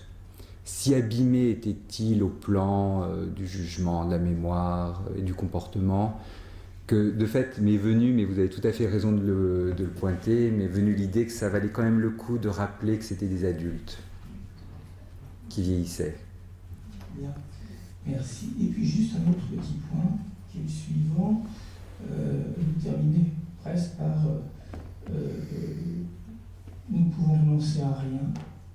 Bien. Et en même temps, je me suis demandé, les personnes très âgées qui vont presque partir et qui sont dans cette situation qu'on appelle le syndrome de glissement, elles ne sont pas en train de renoncer. Oui, quand je disais qu'on d'une part ne renonce à rien, ce n'était pas moi, hein, c'est d'ailleurs c'est avec ça que j'ai terminé, c'était Freud qui disait qu'en effet on cherchait toujours des voies de substitution. Je pense qu'en effet le syndrome de glissement c'est l'échec de cette possibilité-là. Ces personnes qui s'abîment de façon terrible au plan somatique et psychique et qui en quelques jours Oui. Dans le syndrome de glissement, il y a un regret ou il n'y a pas de regret? Ben, le problème c'est que pour avoir... J'en ai pas eu énormément des patients comme ça, mais c'était des patients extrêmement difficiles à approcher, au sens où c'était des patients qui étaient dans un tel état de dérèglement somatique et psychique qu'on peinait absolument à pouvoir être en contact avec eux. La seule chose qu'on essayait de maintenir, alors c'était en plus pas du tout ma compétence, c'était celle des médecins et des soignants, c'était de leur maintenir le plus de confort somatique qui était, alors qu'ils refusaient tous les soins, ils refusaient de parler, d'être en contact. On sentait vraiment qu'il y avait une... Je ne sais pas si c'était du renoncement ou d'une résignation à ce que les choses ne soient plus comme avant et que de fait, il y ait une espèce d'attaque narcissique absolument terrible où ces patients, comme ça, en quelques jours, échappent à ce que les médecins tentaient de maintenir de vie chez eux.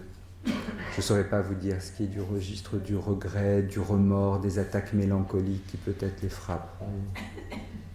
Merci. Et est-ce qu'il n'y a pas aussi à ce moment-là un émoussement affectif dans ces moments On pourrait souhaiter. de glissement?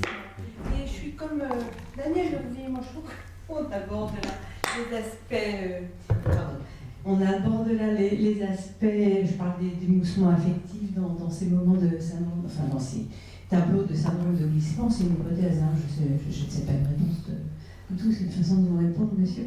Mais je trouve en disant ça qu'on est en train de faire ce que Daniel Urvi vient de nous désigner comme prendre au fond un peu le contre-pied de ce que tu nous as si bien montré, enfin ce besoin du bercement, de l'apaisement, de la tendresse, ce retour à des sentiments ou à des états affectifs extrêmement primaires. Non, n'ayons pas honte, quoi. Voilà, mais c'est pas inintéressant que finalement l'envers de la médaille se rappelle toujours à nous. C'est bien, effectivement. Et que moi, l'idée qui m'était venue un jour comme ça, c'était que derrière la figure de la Pietà, c'est cette mère qui porte son fils mort, il y aurait toujours Saturne qui pourrait dévorer ses enfants. Tu vois, et que finalement on oscille peut-être un peu dans ces configurations où parce que ce que j'ai essayé de rendre compte là, de ces lectures et puis de quelques patients que j'ai pu rencontrer, on sent quand même que c'est tout à fait périlleux de consentir à n'être plus celui qui se tient debout, qui est vaillant, endurant, autonome, etc. Et que consentir à se laisser faire par ce qui arrive, quitte à se donner l'illusion qu'il y a quelque part une figure maternelle qui pourrait être sécurisante, c'est quand même un lâcher-prise sur ce qui nous a construit depuis bien des acquisitions d'autonomie tout au long de la vie, qu'on sent que, oui, s'il n'y a pas... moi, j'avais été très éclairé à l'époque où j'avais commencé à travailler là-dessus par la différenciation que faisait André Green entre passivité et passivation. Une passivité jouissance où on peut accepter de se laisser faire par ce qui nous arrive, et puis pour certains, l'état de détresse dont on ne se sort pas, même pas par l'auto-érotisme et l'hallucination du désir, quelque chose là où on est démuni, on ne fait que subir ce qui arrive. Et on sent bien que, c'est peut-être pour ça que je suis sensible à l'idée de l'adulte. Cet adulte qui s'est construit, qui s'est battu pour acquérir son autonomie, comment il laisse place à l'enfant en lui. Juste pour associer aussi librement ainsi, donc vous profitez de l'occasion pour relire un peu Léon Tolstoï et Wolfgang Goethe, donc vous apercevrez, je fais vraiment les choses au bazooka. Il y en a un qui est quand même un grand exalté, qui, a traversé d'ailleurs des moments, oui, très, désorganisés, qui a eu tout un tas d'idées à la fois très humanitaires, mais donc qui a fini par fuir sa femme et sa famille. Donc c'est Léon Tolstoï. Et puis vous en avez un autre qui est un modèle d'équilibre, Goethe, enfin d'équilibre. En tout cas, il a la caractéristique d'avoir survécu à un nombre de deuils dans sa petite enfance absolument phénoménal. Il a gardé juste une sœur, dont il était, paraît-il, très très proche, mais donc le reste de la fratrie est décédé. Et donc si vous faites le listing entre les naissances auxquelles il a assisté et les morts de sa fratrie qu'il a vues, donc dans les 5 ou 10 premières années de sa vie, ça n'arrête pas. Et ensuite, il a réussi à trouver une sorte de sérénité absolument phénoménale. Alors c'était un cœur d'artichaut, il est tombé amoureux, pareil, de manière compulsive. Mais donc, il dit des choses, je vous lis les phrases, parce que c'est justement cette opposition entre se laisser bercer, se laisser aller. Si vous voulez, tout à l'heure, je vous lirai les rêveries de Rousseau, dont la biographie aussi gagne à être connue, où il se dilue, il se mélange comme ça avec le lac sur lequel trouvent enfin l'apaisement, mais donc, ou des gens qui sont plutôt du versant phallique. Donc, Goethe voit mourir la grande-duchesse mère le 14 février. Sa réaction est immédiate et se traduit par une phrase qu'il va adresser à un ami. « Tant que le jour luira, nous voulons porter haut la tête, et tant que nous pourrons produire, nous ne nous reposerons pas. » C'est cette espèce de besoin de productivité. Et le lendemain, en quelque sorte, il réalise qu'il a peut-être été quand même un peu trop sténique, et il dit « Je me force au travail.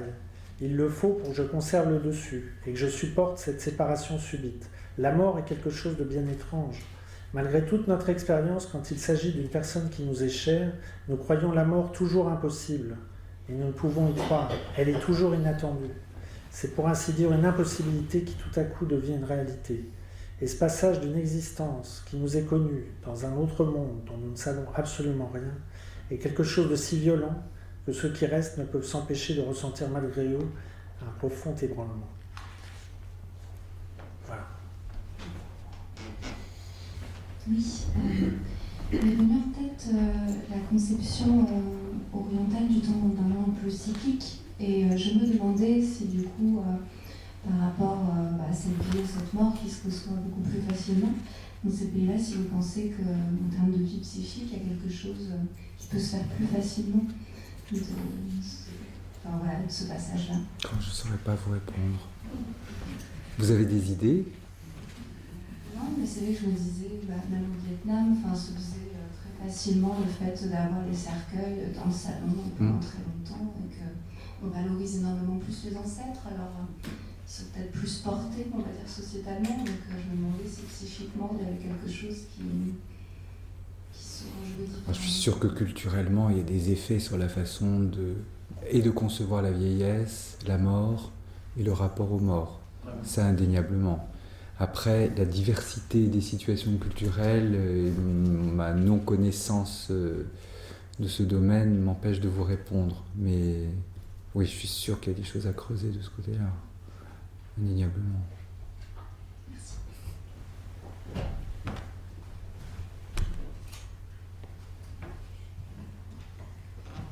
Oui, alors cette régression au sein maternel, dans le sein maternel, vous décrivez donc à la fin de la vie, on peut la retrouver aussi à d'autres moments de la vie, et en particulier chez les créateurs qui écrivent, qui composent de la musique, et en particulier chez Tolstoï, je crois qu'on peut la retrouver tout au long de sa vie, parce que non seulement il y a eu le traumatisme de perdre sa mère quand il avait 2 ans, au moment de la naissance de sa petite sœur, il a eu un autre trauma, il a aussi perdu son père à l'âge de 7 ans, et il a écrit son premier livre, je crois, c'était Enfance.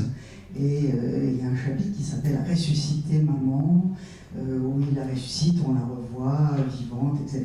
Il la décrit, et puis il décrit aussi sa mort, et ça c'est terrible, quelque chose de très émouvant, mais qu'il n'a pas vécu, lui, puisqu'il avait 2 ans. Mais il a trouvé les mots pour le raconter et nous faire pleurer avec ça. Et puis, alors je pensais aussi à Rousseau, qui lui a perdu sa mère à sa naissance, et qui a eu la chance d'avoir la tante Suzon pour s'en occuper, et que grâce à ses chansons, il est devenu compositeur avant d'être philosophe. Voilà ce que je dis. Mais ouais, je rejoins pleinement ce qu'on dit.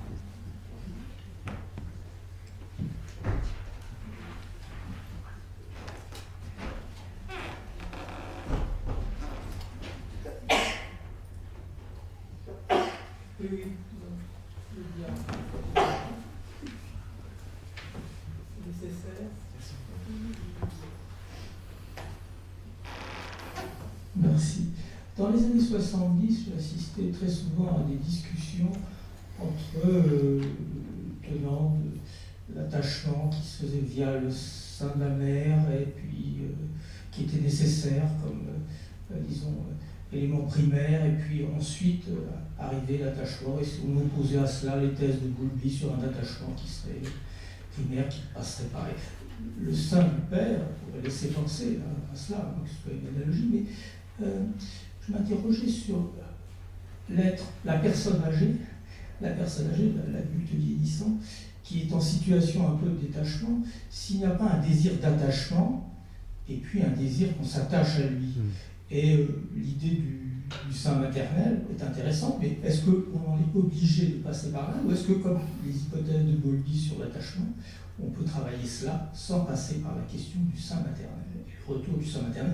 Et avec le sein du père, je me demandais si effectivement on n'était pas sur une question d'attachement plus que... Oui, parce que vous voyez que la question du sein justement est très ambiguë. C'est pas tant la mamelle externe qui nourrit l'enfant qui est en jeu, c'est justement c'est pour ça que je voulais vous montrer les figurations d'Abraham que Bachet a retrouvées.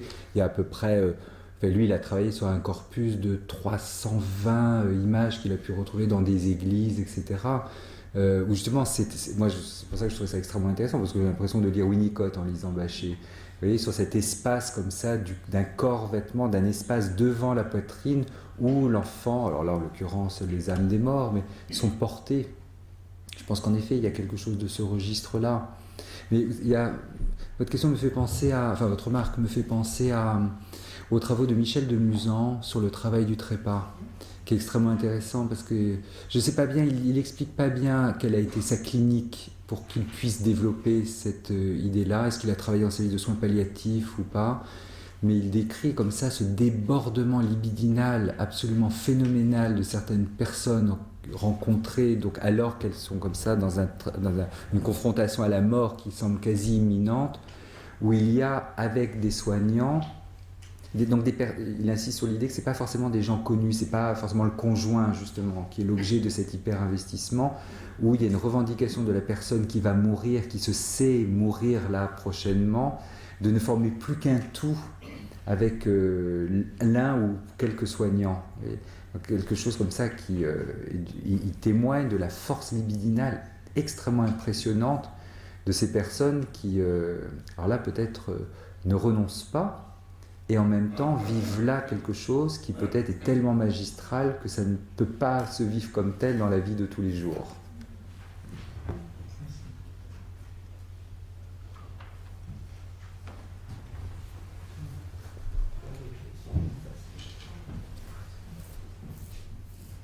Oui, moi je voudrais juste témoigner parce que je suis accompagnante en soins palliatifs et donc je vois énormément de gens avec des peluches qui ont besoin de tenir la main. Alors effectivement, comme vous dites, quelquefois des proches, mais quelquefois des bénévoles ou d'autres personnes. Et puis aussi des besoins évidemment de câlins et de tendresse, comme vous venez de décrire. Voilà, c'est très courant. Ouais, moi ça m'a beaucoup frappé, par exemple comme la première dame dont j'ai parlé qui me demandait de l'accompagner à sa mère et qui finalement a trouvé un linge sur son lit, elle a pris ce linge contre elle puis elle a fini par s'endormir. Moi j'ai beaucoup vu ça, mais vous voyez chez des personnes qui donc étaient atteintes de pathologies cérébrales extrêmement avancées, au point que ça suscitait des discours assez coriaces avec mes collègues neurologues qui me soutenaient que tout ça, ça n'était qu'une affaire de neurotransmetteurs et de zones cérébrales lésées. Alors pas tous, hein, certains étaient plus souples. Alors que moi je défendais l'idée vraiment d'aménagement défensif. Après il y a évidemment la double causalité qui peut être en jeu. Mais ça m'intéresse d'entendre ce que vous dites sur des personnes qui ont peut-être des pathologies gravissimes et qui n'atteignent peut-être pas forcément le jugement et l'orientation dans le temps et l'espace, etc. Forcément, c'est ça qui est assez étonnant, ce sont des personnes quelquefois avec qui on peut avoir une conversation d'adulte à adulte, mais ça n'empêche, il y a toujours ce besoin d'avoir quelque chose contre soi, de se retrouver un peu lové, d'avoir une matière, un textile, une fourrure. Voilà, une fourrure, le col d'une fourrure par exemple. Il est intéressant ce texte de Jacqueline de Romilly parce qu'elle résiste beaucoup au début pour dire qu'elle elle est surprise de ses souvenirs d'enfance qui rejaillissent alors qu'elle a dépassé 90 ans. Et ça l'encombre plus qu'autre chose. Et en fait, elle fait l'expérience que ça vient aussi la réconcilier avec quelque chose de son histoire. Il y a aussi le fait que les personnes qui sont arrivées vraiment en très fin de vie appellent leur maman très souvent. Et donc nous, on est appelés normalement, souvent, et on ne les dément pas, effectivement, et on est là. Comme le témoignage qu'on a parfois de ce qui se passe sur le front de la guerre. Des soldats, des jeunes hommes comme ça qui appellent leur mère comme s'il y avait qu'elle qui pouvait être à la hauteur dans ce genre de moment de détresse. Alors, pour à la fois casser l'ambiance, mais peut-être relancer, je vais vous donner quelques petites citations, puis après je vais vous parler de Madame de Romilly, justement. Une de Bachelard, « Le paradis, à n'en pas douter, n'est qu'une immense bibliothèque ». Une autre de Cicéron, je ne vous dirai pas de quand elle date, « Si vous possédez une bibliothèque et un jardin, vous avez tout ce qu'il vous faut. » Et donc, je cite Madame de Romilly, « L'autre jour, je faisais une promenade dans le parc de Bagatelle. » Je vous le recommande, dès qu'il fera beau. Et les premières jonquilles étaient déjà ouvertes au bord des chemins dans les pelouses. J'avais l'impression de renaître avec le printemps et j'aspirais ce printemps comme un cadeau inespéré. Mais en même temps, je suis sûr que le fait d'avoir lu, dans les semaines qui précédaient, le journal de Catherine Mansfield, où elle salue à un moment les premières jonquilles, ajoutait une dimension, une profondeur à mon plaisir. Je pense même que plus profondément, plus loin, le fait d'être dans ce jardin me rappelait doucement le livre que j'avais lu d'Orsenat sur le nôtre et sur la façon de dessiner ces parcs de la grande époque. Et peut-être très loin, plus au fond, y avait-il le souvenir imprécis du merveilleux chant dans lequel Sophocle célèbre les beautés de la nature en Attique avec son évocation du narcisse qui sert de couronne aux grandes déesses et du safran au reflet d'or. Que l'on se rassure, je ne me promène pas comme un dictionnaire de citations, tout cela reste inconscient, mais n'en est pas moins présent et donne à mon sentiment naïf et sincère une résonance plus profonde. Oui, les textes, tous les textes dont j'ai parlé, n'ont cessé de m'aider à vivre. C'est beau. C'est pas mal. C'est-à-dire à propos de la mort, il y a Vladimir Kelevitch qui a écrit des essais. Ah oui, bien sûr. Dans un livre qui s'appelle Vladimir Yankelevitch. Yankelevitch, on ne le présente plus, c'est des écrits sur la mort, sont plutôt rassurants. On se plaint de tout ça, c'est des choses de questions spontanément. On se préoccupe de cette mort alors qu'on sait qu'on est mortel. Rien, monsieur. C'était à propos de Yankelevitch, et il y a une exposition à la BNF actuellement. Oui, absolument. Non, c'est à propos de ses écrits sur la mort d'Yankelevitch. Justement, je fais court en faisant ça, c'est qu'en fait, il nous renseigne sur la mort, on parle de la mort. On est tellement préoccupé par cette mort alors qu'on sait qu'on est mortel. C'est un grand paradoxe. Alors que je sais que je suis mortel, et je suis très préoccupé par cette mort. On a tout plaisir. Il a écrit un très beau livre là-dessus qui s'appelle, enfin, c'est pas sur la mort en fait. Il y a quelque chose de très très fin, de subtil, quelque part dans l'inachevé. C'est un livre très intéressant qui montre ce temps qui passe. Parce que c'est un musicien par exemple.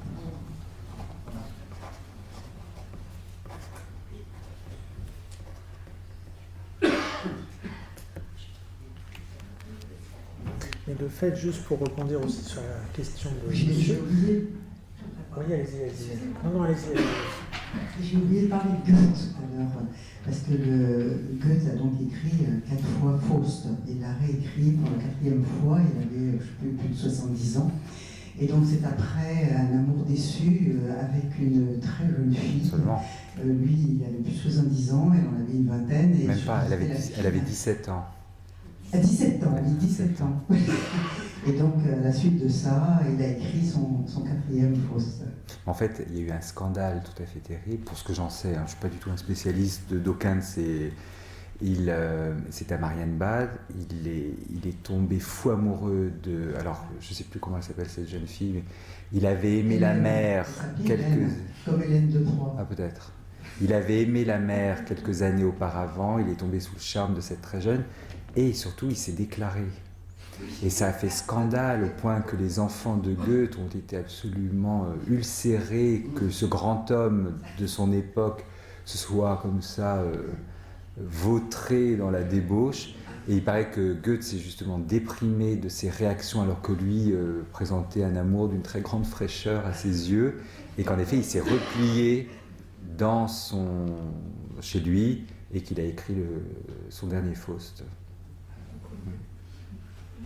Il y a aussi pour Tolstoï quand il a écrit Guerre et paix, c'est l'histoire de ses parents. Donc il a fait revivre sa mère, la famille de sa mère, son père, la famille de son père. Il a transposé au temps des guerres napoléoniennes et le livre se termine sur le mariage de ses parents. Donc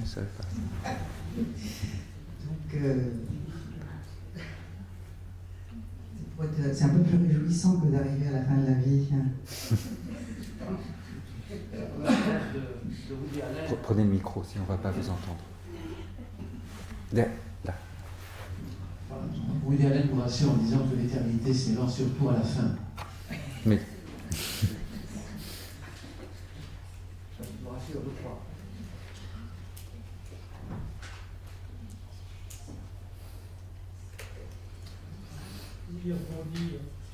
Oui, c'était que de fait, nous sommes tous des vieillissants.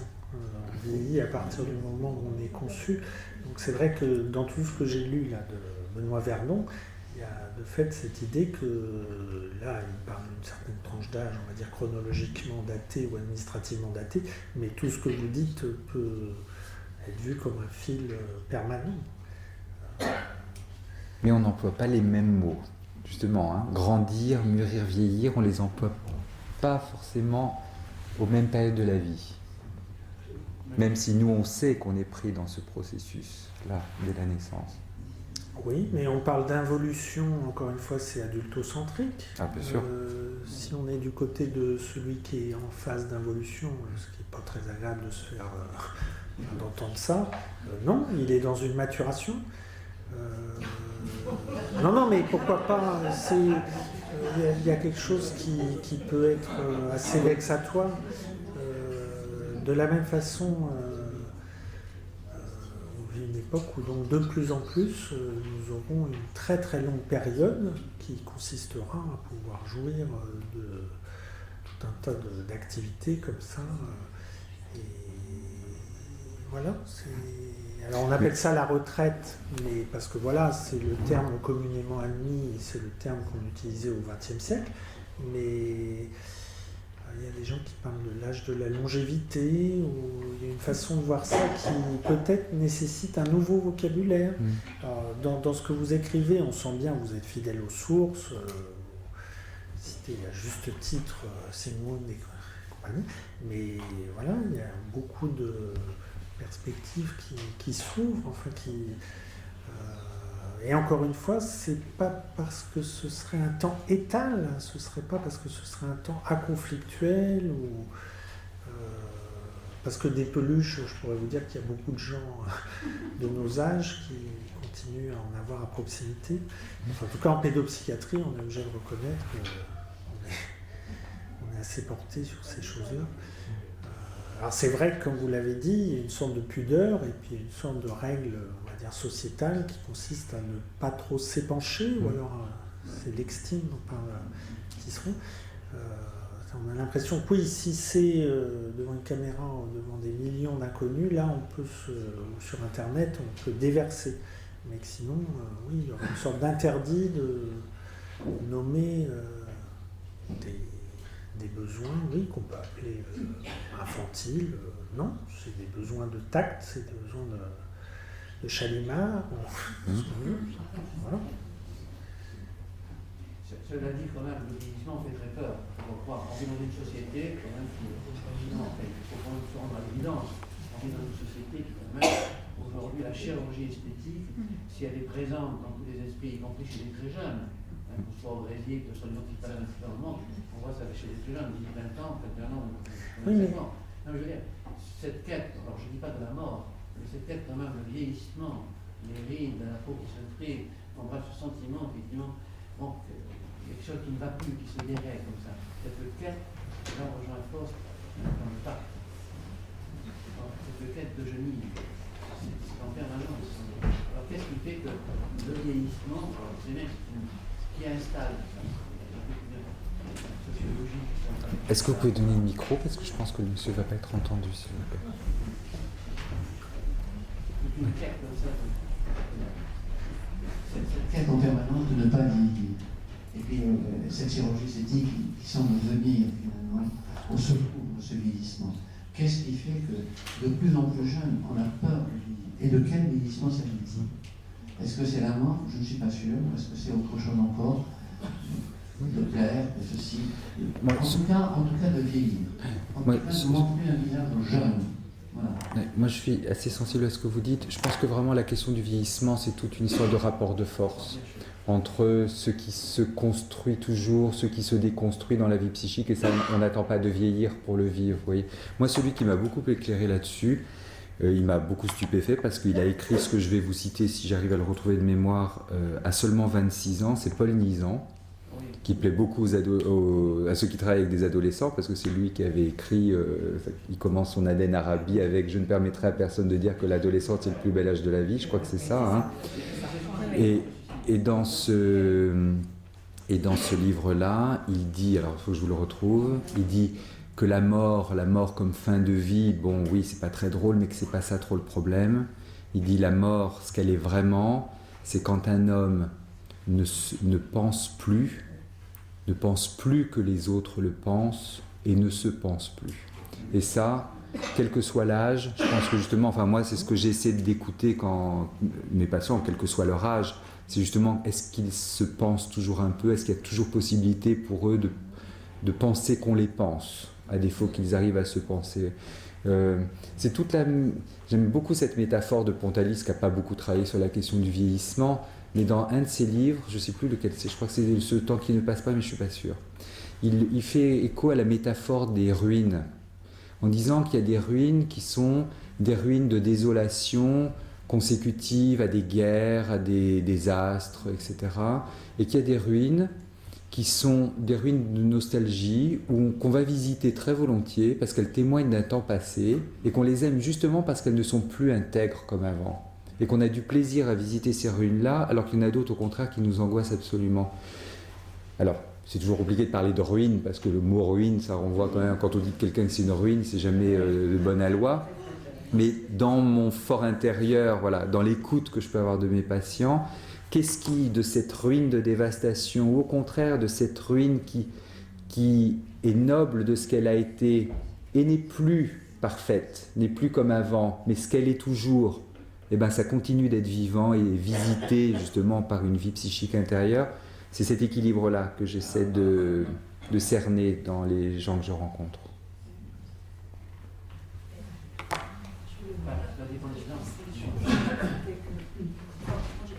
Souvent, je pense que dans le vieillir, il y a un phénomène de déconstruction. Mais quand je dis déconstruction, c'est pas péjoratif. Non, je suis bien d'accord. C'est-à-dire que je me rends compte que les gens qui se déconstruisent, enfin, les contacts que j'ai eu avec les personnes âgées, ils ont de nouveau quelque chose de la sensibilité, de la sensorialité qui est très frais et quelque chose de l'ordre de l'hallucination, du désir aussi, la pensée hallucinatoire. C'est-à-dire que tout est possible de l'ordre de faire revivre même les personnes qui sont mortes sous une image.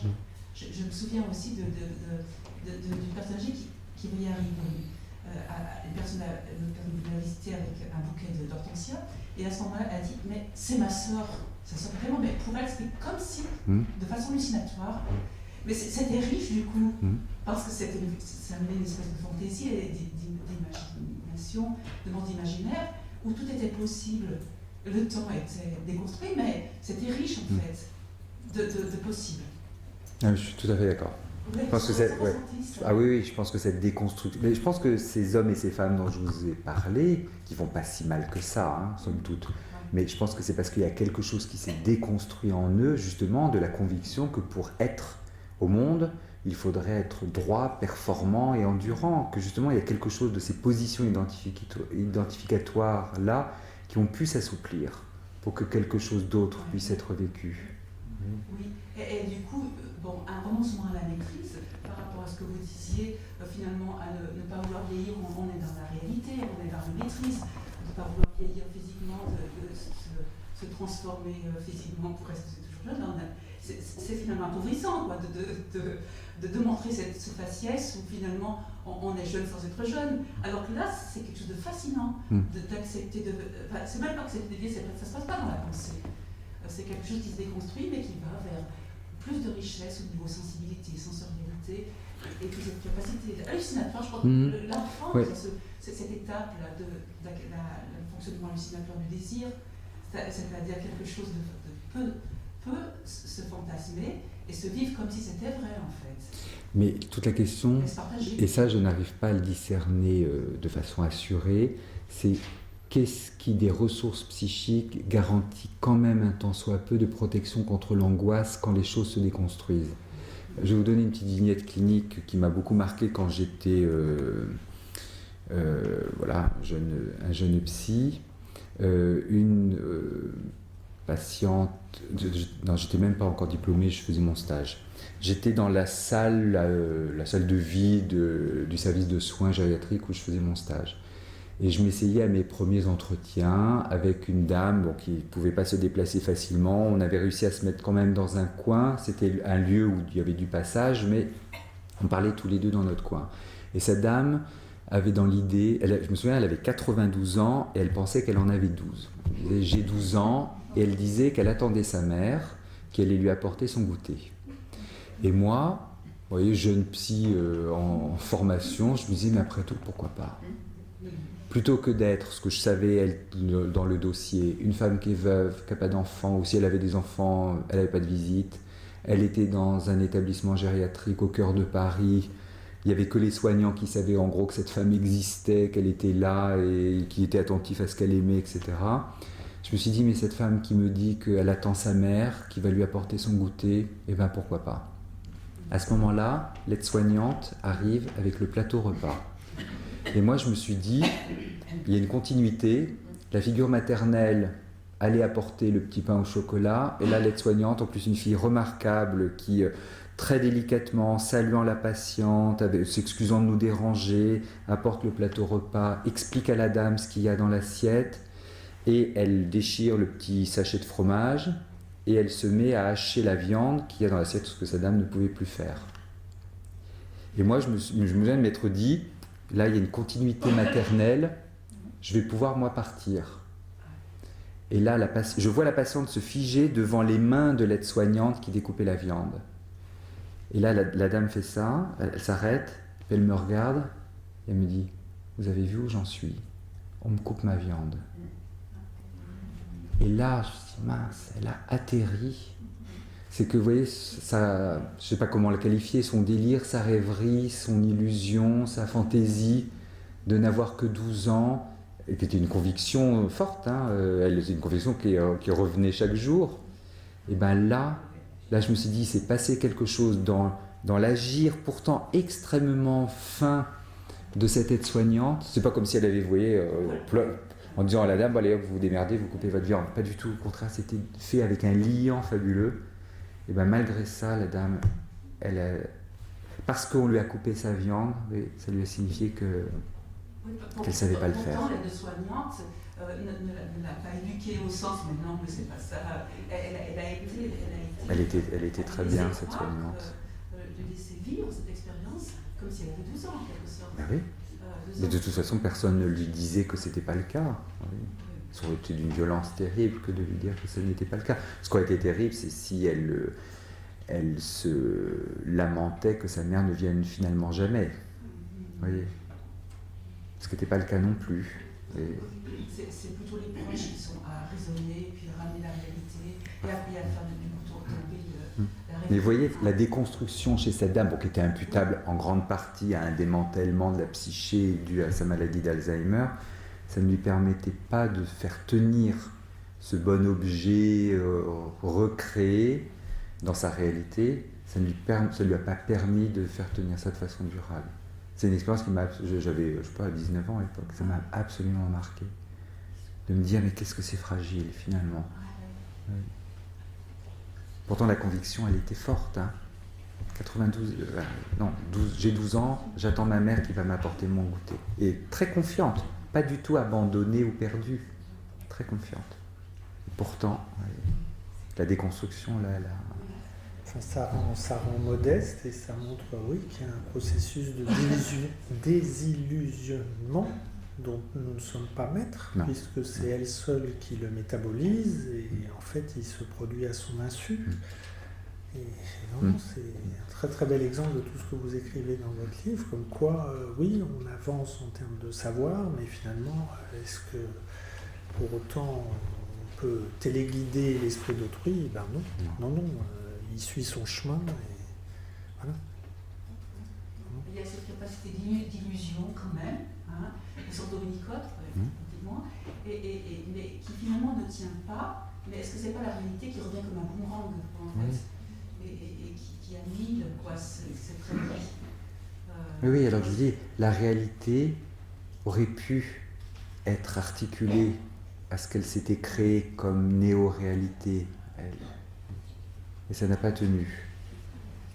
C'est ça qui m'est resté énigmatique. Elle aurait pu le gommer, c'est aussi pour ça que je me dis, bon, ben voilà, c'est la vie. Mais dans la discussion qu'on avait tout à l'heure aussi, on se disait que ce qui peut-être rend compte de la qualité de tout ce que racontent vos patients et puis de tous ces gens, là, ces génies dont on a parlé, c'est quand même l'investissement de la lecture. Et je frémis un peu de ce que seront nos enfants d'aujourd'hui quand ils auront 70 ans de plus, parce que je pense que le fait de transformer des lettres, transformer des signes en images, et puis ensuite de les animer, de les mettre en mouvement, enfin tout ce que la lecture apporte, que ce soit de la lecture partagée, lue par les adultes aux enfants, ou ensuite repris par les enfants eux-mêmes, je pense que ça contribue à ce processus d'hallucination et d'illusion qu'on se donne. C'est pour ça que je vous ai lu aussi cet échantillon-là de Madame de Romilly, parce que j'ai l'impression que, oui, à force d'avoir été nourrie par les livres, elle vit dans de nombreux univers parallèles, tout en étant toujours dans le réel. C'est-à-dire qu'elle sait très très bien qu'elle a perdu son père très tôt, qui est parti à la guerre. Elle sait très très bien que, bien qu'elle se soit mariée, ensuite elle n'a pas eu d'enfant. Enfin, elle a toute une lucidité, mais qui fonctionne en parallèle de cette capacité de s'illusionner, d'avoir plaisir à voir la Sainte Victoire. Enfin, c'est des... Mais donc oui, c'est pour ça que je remercie tout à l'heure Maurice Corcos ou vous, Monsieur Véran. Je pense qu'il faut continuer à promouvoir la lecture et peut-être aussi le dessin, parce que je ne vais pas quand même aller trop loin dans les citations, mais un personnage absolument magnifique dans son vieillissement. Alors il y a bien sûr le fameux Picasso qui dit « on met longtemps à devenir jeune et puis il y a Okuzai, le japonais là. Bon, je ne peux pas éviter de vous lire. Depuis l'âge de 6 ans, j'avais la manie de dessiner la forme des objets. Vers l'âge de 50 ans, j'avais publié une infinité de dessins, mais tout ce que j'ai produit avant l'âge de 70 ans ne vaut pas la peine d'être compté. C'est à l'âge de 73 ans que j'ai compris à peu près la structure de la nature vraie des animaux, des herbes, des arbres, des oiseaux, des poissons et des insectes. Par conséquent, à l'âge de 80 ans, j'aurais fait encore plus de progrès. À 90 ans, je pénétrerai le mystère des choses. À 100 ans, je serai décidément parvenu à un degré de merveille. Et quand j'aurai 110 ans, chez moi, soit un point, soit une ligne, tout sera vivant. Voilà, oui. Enfin, pour moi, c'est le témoignage de... On vieillit constamment, mais c'est up to you. Vous pouvez aussi vous rajeunir, il n'y a pas besoin de passer sous un bistouri. C'est quelque chose qu'on peut entretenir mutuellement. Ça existe, ça existe et qu'ils le font. Ça, je veux dire.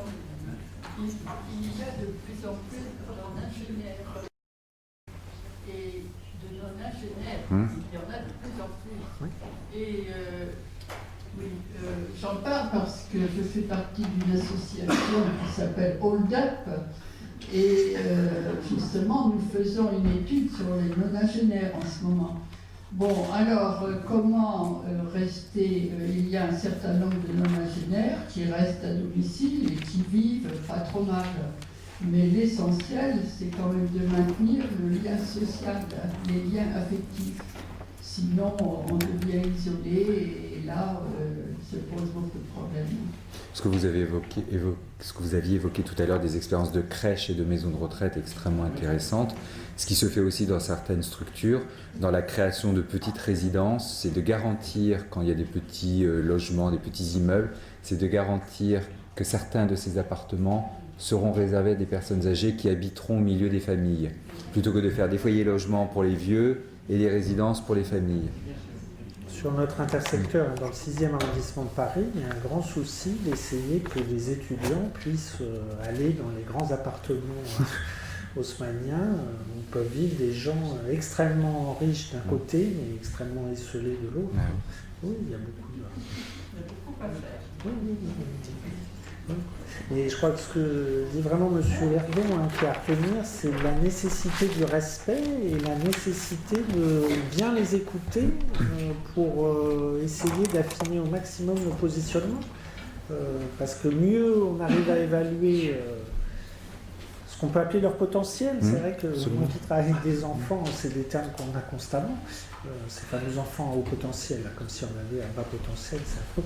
Mais donc oui, se dire qu'il ne s'agit pas de nier la réalité d'une éventuelle invalidité, qu'elle soit cognitive ou orthopédique, mais de dire que malgré ce genre de troubles, il y a un avenir partagé.